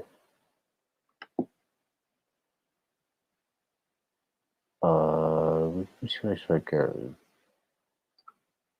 I'll end with a few, I guess. I'll just do some a bit of rhyme, and then a couple instrumentals on the way out. Some music then for the outro. Whoop. All right. So everybody, thank you again. As oh, she's still here. Yo, close. Okay, sorry. I'll get it right one day. But if you could try phonetically spell it, it'd be awesome. But anyway, I've got it written in the thing anyway at the bottom. But if you don't want to, like, that's to everybody and anybody if we have any time, whichever way. But yeah, man, thanks for coming through. I just can't. Malika? No, it can't be Malika. It could be. Anyway, you know who. I'm sorry. And much peace, and much thanks to all the B1s, man. That's so dope. Like, because we're going to build like worldwide, man. We're facing like these problems on a worldwide scale, even though it's all different. The Australian experience, the UK experience, the Pacific experience, the North American experience compared to the South American experience. I'm sure it's different, and they will have their relevance. Although the American experience is the most, what's the word, stereotyped and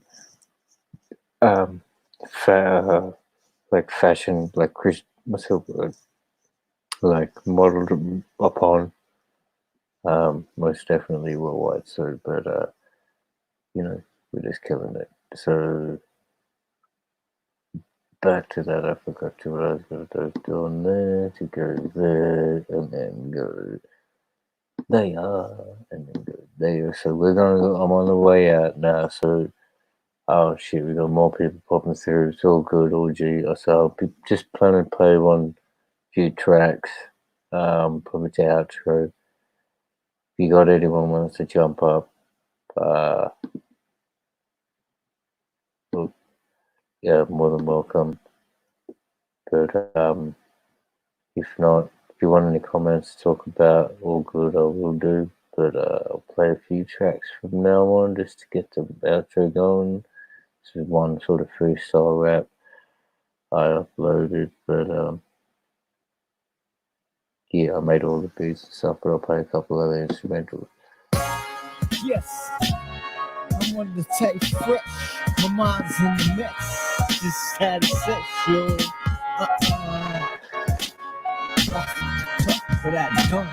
Yo, H-O-T-C. Bustin' on the tape in the M.I. Repeat like F-I. Be that man. What you on the tape? Come from Afghanistan. What the? Get on the mic, kill the shit, my friend. About to fill the shit, my pen. About to kill the shit. Check your when I want a bass or contact. You want that, so I can respond back. With my time, with my rhyme, with my space, with my grace. Cause I float and I come and back on to win race. And this smoke is deep in, can't it deep in? When I come afloat, when I'm born to swim. Cause I was born to float and I was born to tote. Cause I was born to load. It's coming out my throat. Out my mind, designed like Calvin Klein upon the tape. Top feel more better than mine. Blood a tree. State of mind is where I'm at. Yeah, it's on the style of piece. If you wanna do combat like a dime piece, fine piece. See the poem call you cool, and you can't even recall you had a full bass, beats, and that break. Where you gonna groove on the beast? Shake you wanna heat the mic. You hit it again, but I'll be on the tape. Kick the moon mic it again because of H-O-T-C. Bustin' on the tape and I repeat. I said H-O-T-C on the microphone and doing it daily. Check it back upon the rap it is a better mic guy. I'm a better side guy. Kick upon the dry out, cause the dry was about to live upon now. Now the river deliver the fluid somehow. The rain came down for the clouds upon showers and crowds upon crowds and round upon rounds. Drinks gone, finks flowing, minds like links going. So where's the fucking Sphinx gone? Hold up, wait up, I'm about to set me a trend. Get on the mic, you know what I don't need no pen. I need enough paper, I send the rest of the mind. It's in my brain confined. It's like finding the rhymes that come back with rhythm, spitting, giving, gift that I got for mine. It's not decisions I'm making, concentrating, heart's baking, crossing the world cause the space is vacant.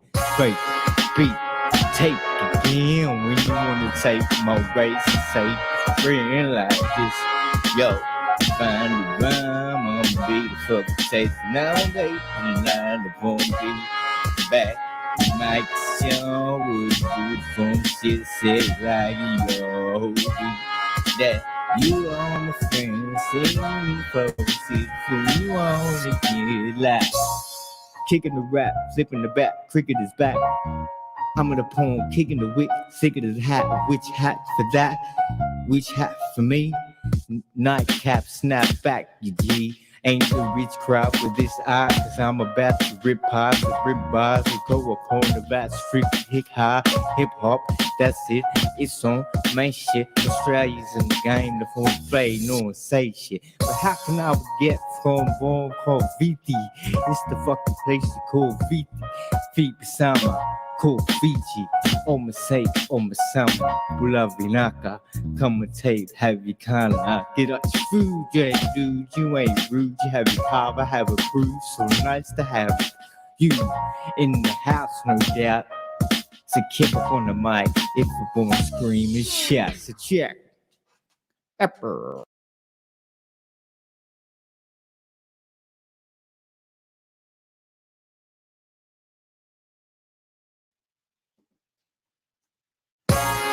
Yes.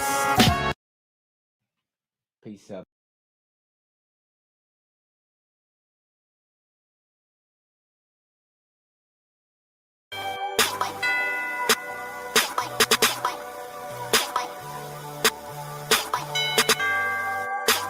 Big shout out to Zyax.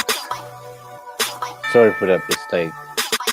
I just followed it because it was pretty cool. I'll put this out. Check out. All right, good to Q for sure.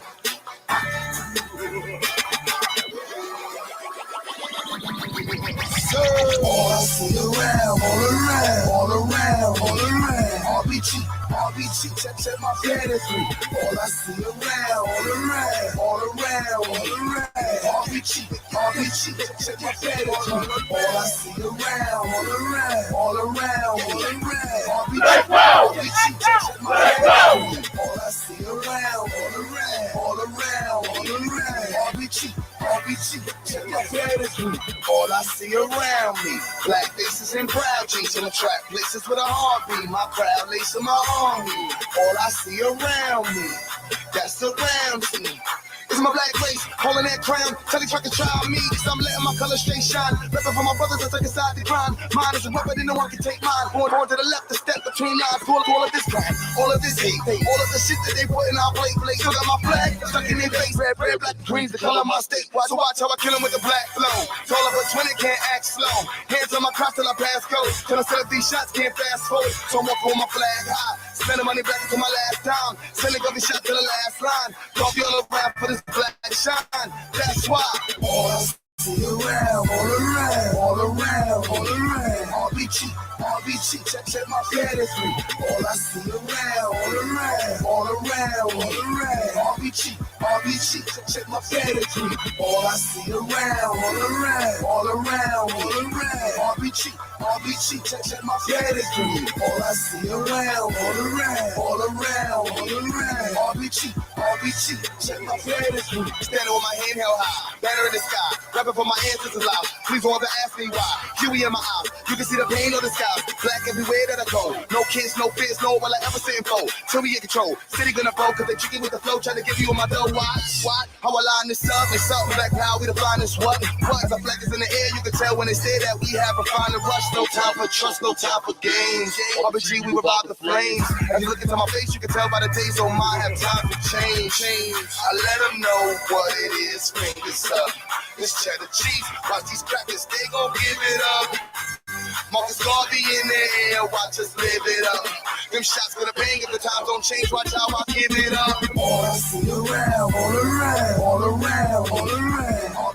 RBG, check my fantasy. All I see around, all around. RBG, check my fantasy. All I see around, all around.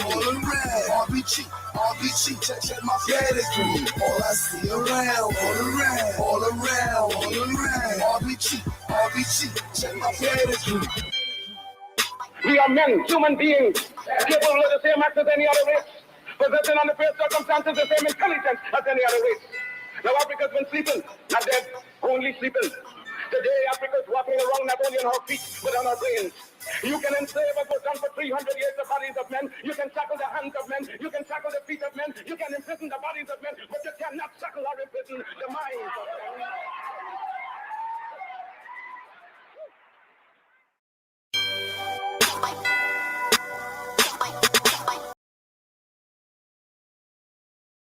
Yeah, and you know it, but you gotta be proud of that shit.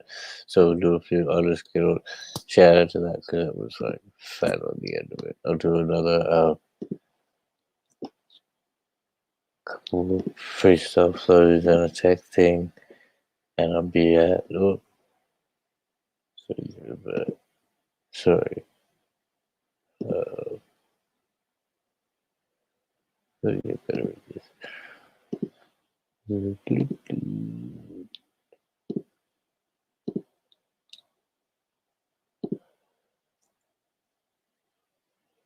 Okay, it's another one, bro. Just freestyle complete audio, man. Yes, on the tape, right? What you wanna say? Operate the spray. Have a good day.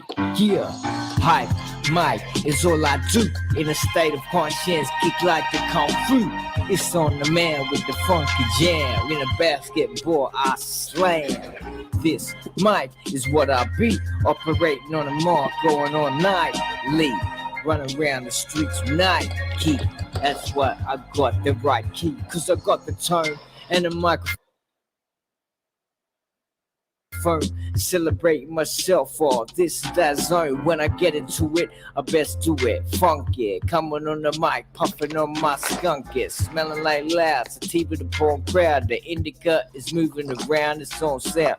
Now move it up, groove it up. I keep it on my high lip. That's right, my lip is it on hybrids. Puffing out, smoking out, inhale, exhale. What you talking about? Yo, you never gone fail. Set sail on the 7 seas and make your mind at ease. Yes, yo, we like to do this shit. Relax and try to meditate, set it straight. Question after question that we entertain. What you beat up on the mic, the answer, solutions are broad like spread it like cancer. Yes, yo, it's the mic, the make, the figure from the song. Let me demonstrate what I did, what I done, what I do right now. What a special, my tap in the rap in the mind now. Who can be what they can? Smoke guns at the reefer, all the sand. Maida, yo. Fucking lane claim, bumping on Easter game. Where you wanna come around, clown the phone, feast the game, fist the gag, hand to hand. What you want, better grab. It's the point, it's the game. Now I'm back and grab fucking shit. You hit the kit, it's the point of arithmetic. Hit your point of acid, gas, half a point of shit. A eyeball 7 gram easily. What the fuck, ass in the half? What you come start teasing me, feeling me? It's the 29, not feeling me. I got the soul, it's on the own easily. Ability, that's upon smoking on ability. Just like the girl in the mind and they got agility. Cause we're going in the diction, fiction. Every on microphone is my addiction. I break it down in the course of the fall. I break it all, you get yes and the yes and the yes, you're yo, stay tuned.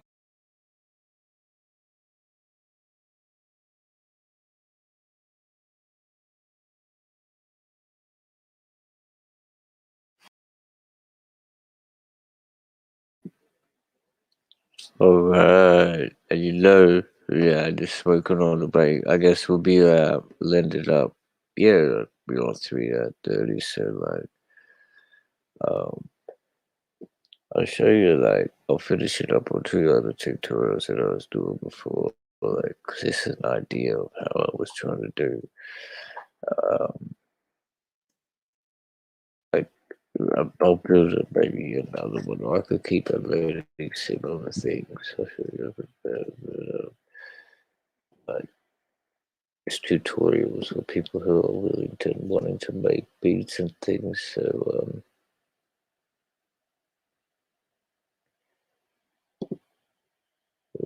this is like an idea. So this is like common sidechain effects. Wait up. I'm gonna do this. I'm gonna do this.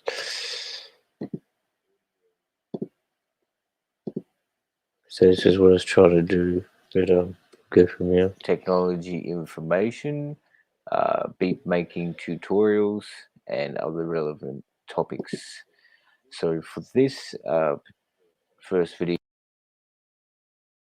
I thought I would just show you a demonstration on how to achieve the sidechain pumping bass effect. So just basically it's a common effect used within electronic music nowadays. and once you hear it, I think you'll recognize it. So for video's sake, basically I've set up a few tracks already.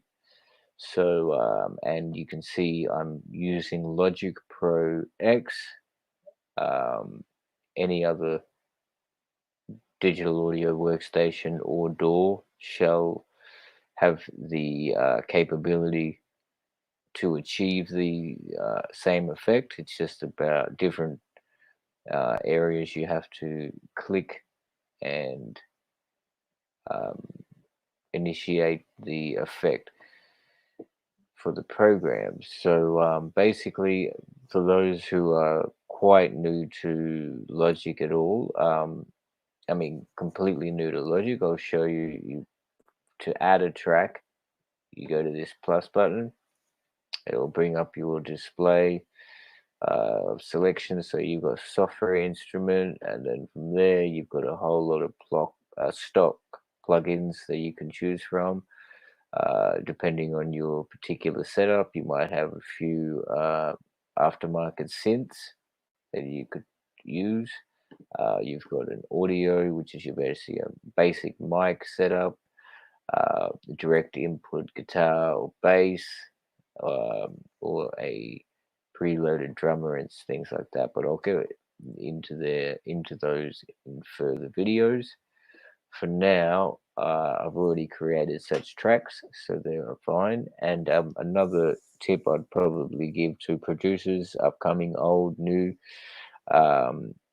it would be to label your work as you go. Now that would be everything from tracks, as you can see how I've labeled this kick, snare, your actual project, even EQ settings and things such as that, of that nature. For many reasons, it helps you reference it in future times if you want to come back and you need to find a particular effect, a particular track of a particular project. So just really for clarity and keep it all an organization, it would really help. So without further ado, I'll get on to the process of making the sidechain effect. So I'll need a basic 4 on the floor type drum rhythm.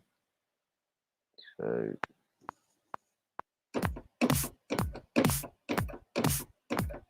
but it may not have any velocity.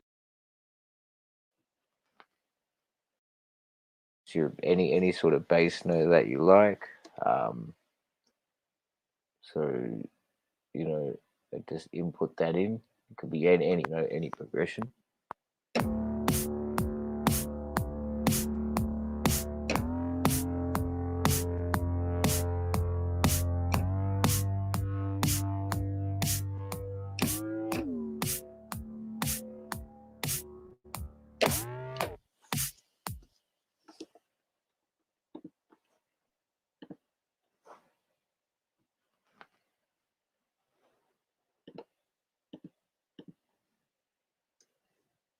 Again, among the different options there. So now I'll a stereo compressor.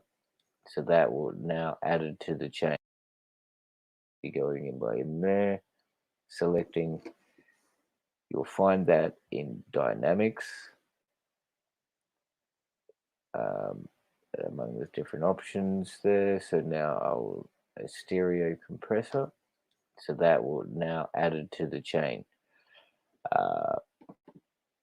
Go into there. The main point of the side chaining to trigger will be to send it to which note to trigger off. So as I said previously, I want this to be the kick drum. So as I've labeled it, it's instrument 1 kick. I want this bass note to be triggering off the kick drum every time it plays. And basically I've set you can set particular tweaks that you have and settings at their frequencies and save them at your disposal. But I'll show you now how to achieve that. That's basically going to be just be tweaking with your threshold, ratio, attack, and release. Just the you obviously it'll give you a more emphasized pump to a less emphasized pump. So from here, we'll take it all off, put it down. Now that should give me just a very basic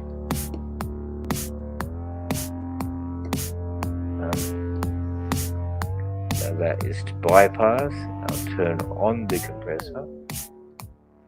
Now if I start to basically tweak with these, giving it a quicker release, very quick attack,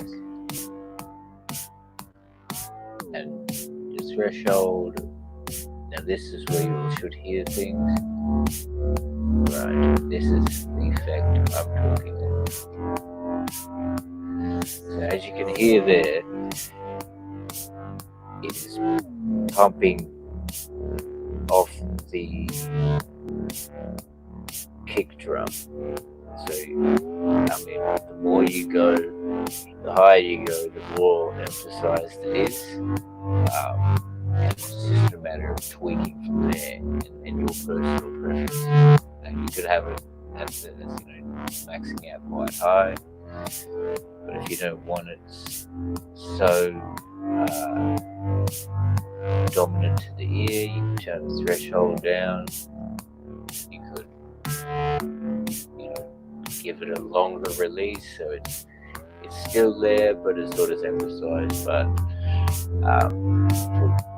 for videos demonstration sake, I'll put it up.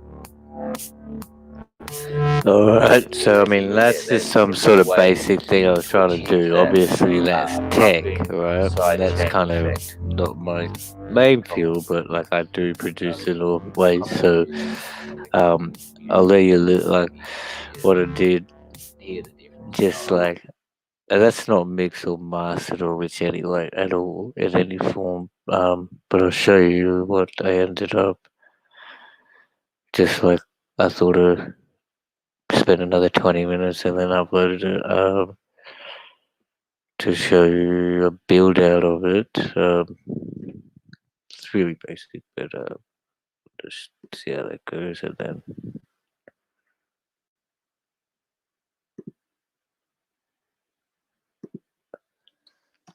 So this is that same template that I was using with the sidechain. This still isn't mixed or mastered or anything. But, and as I said, tech is not my main preference, but it's just to show you possibilities.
So pretty basic, just like Luke, but that. Yeah, you can hear that side chain pump effect through it, and that's pretty much pretty probably about a decade old now, I guess, in prominent use. But yeah, that was used and whatnot as it was techno. But I'll go see. This is another one I've just been not really mixed or anything, but followed by an instrumental. I'll lay one out, and then Yeah. 12 Summers remix, you know how we doing this. Started from the two OZs of this green shit.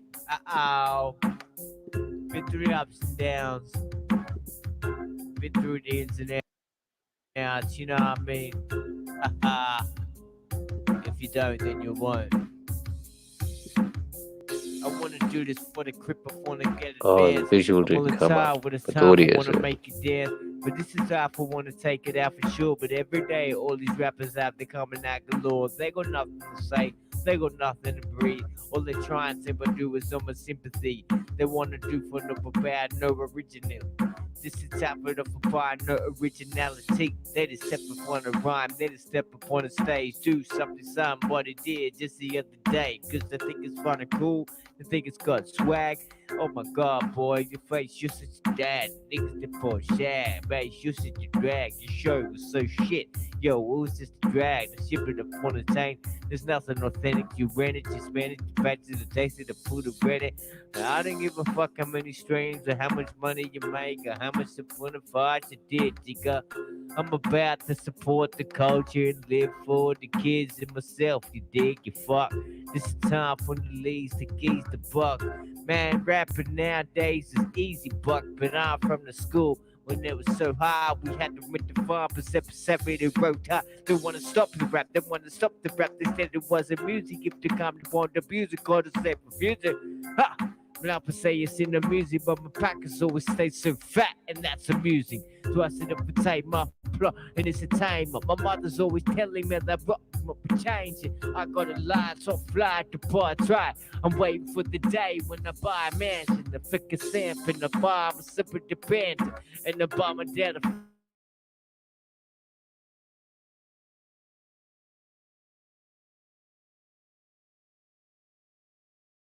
Oh, whoops! Sorry about that. I did not mean to do that, but I'll go straight back into it, and hopefully. But yeah, the visual was there for some reason. It didn't come through, but this is just one single I vocal. go to sleep and rest the fire, make it for my enemies and pray for my motherfucking sleeves on my and my breath when we motherfucking breathe on back. But when we say so strong, but when we stay disciplined, restricted from the gin. And off upon the studio, let me get to go. If it's time for the computer hoe, now I made the music. If it's time for computer hoe, upload up to computer pro. This the way I'm shooter go. Nowadays it's a shooter flow. Fuck that shit. You ain't on the street. You ain't got no shit. Hey, where the fuck of the beat? Where the fuck of it is and where the fuck of it at? With the guards and the rods and the rumble of facts. So fuck that, yo. Alright, that was just something through, just a little freestyle. Obviously, I think what comes next is just an instrumental. It's just a complete instrumental. I mean,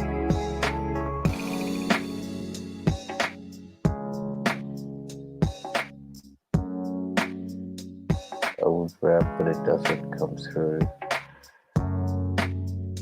in sync, I don't think.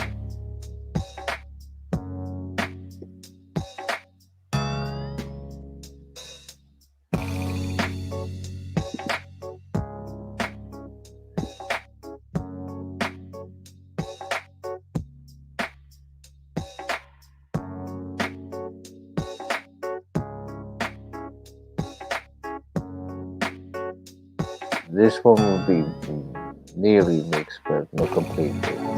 Not mastered. Mixed to a certain extent. But the kick is there. Bass is settled. other levels can do too. So.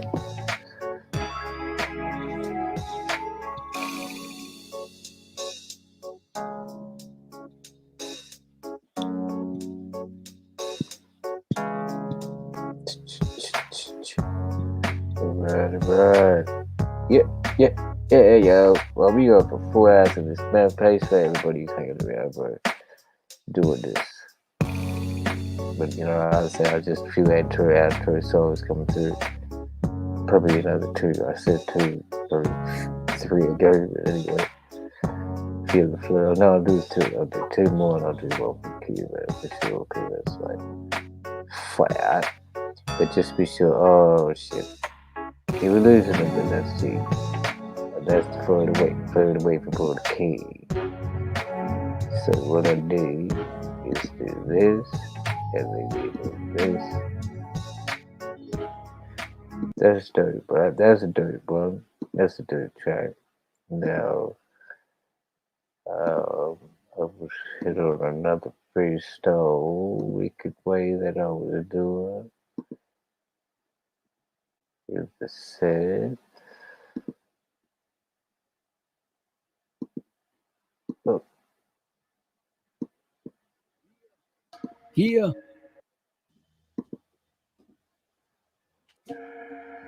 Here. Once again, my friend. Yo, we out a pen. Huh. Off the dome. At the home. Check.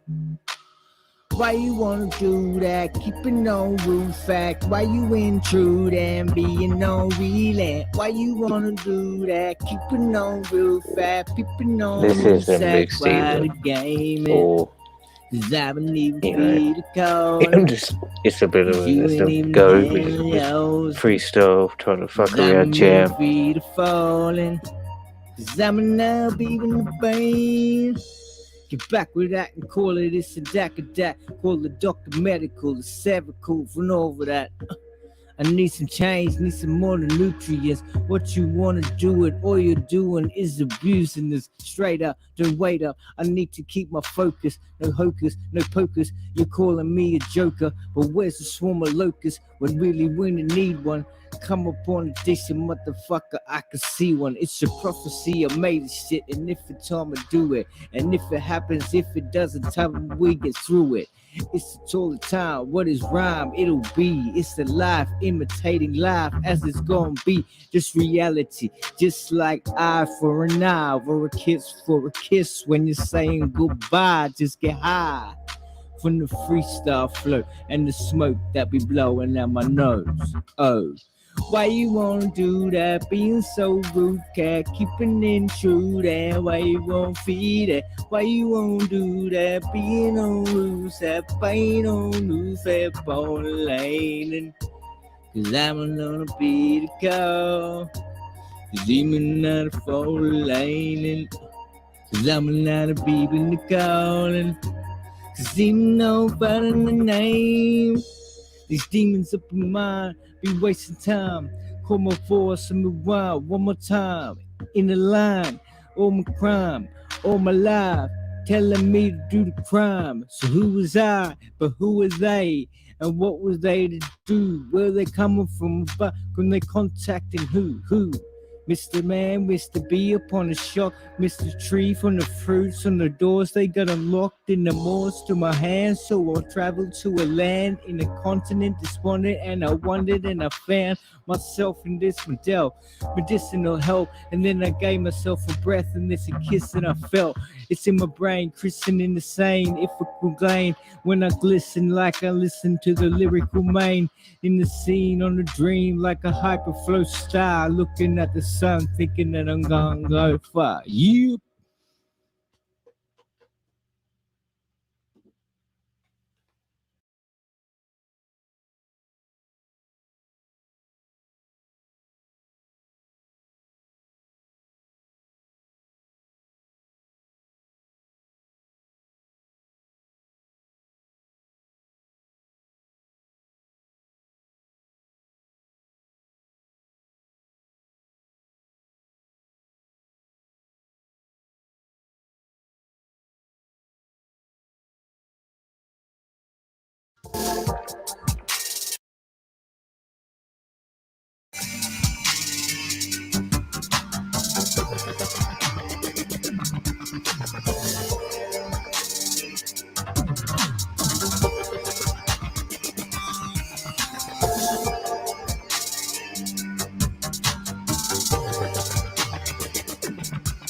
Alright.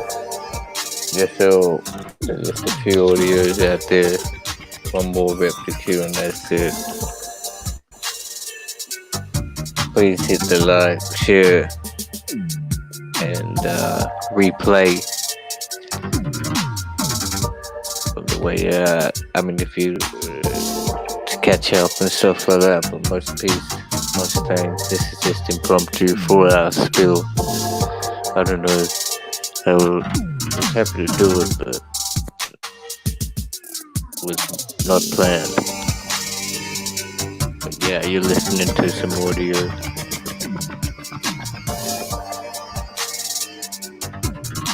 Complete original composition by myself, mixed and mastered.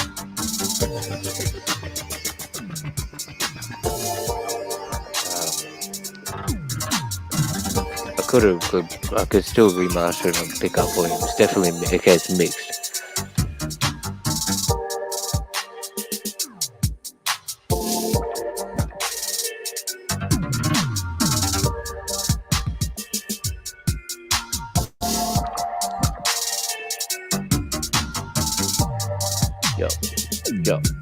Yo.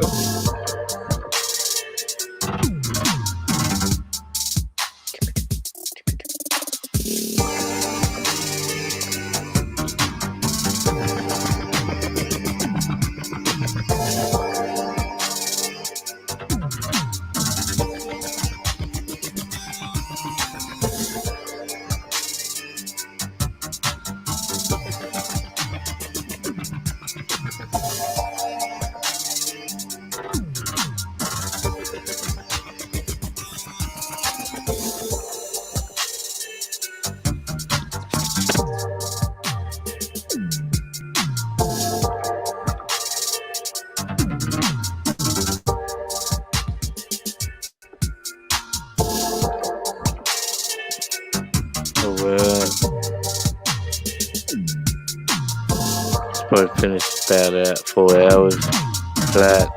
Yeah, that. So much peace, much bliss, much meditation straight through to all the folks, man. This will be the last one for Shiggity. Whoop, for Shiggity Show.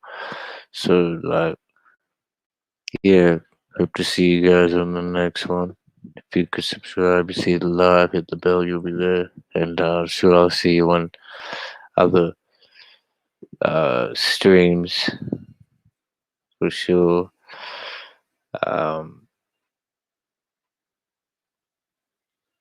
Yeah, so like we'll I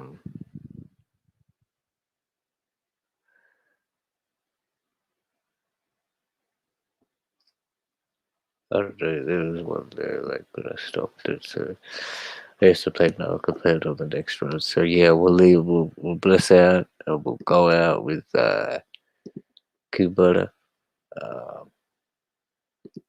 Madman, all rights reserved. Obviously, you could check this audio out. He's killing it. It's probably one of my faves, like definitely the fave from Q at the bar. You've been pumping it heaps, anyways. And although it's brilliant, so yeah. So much peace. Enjoy this one, and but I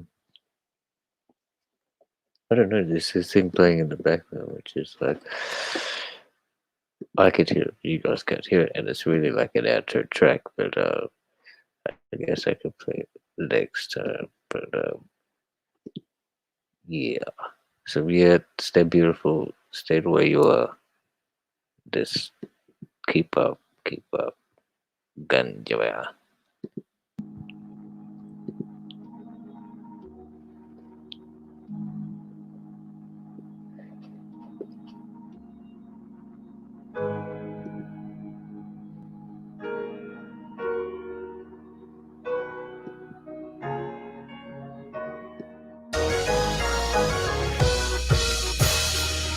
overcame the pain and all the hardships. We focus on our game and kept the targets.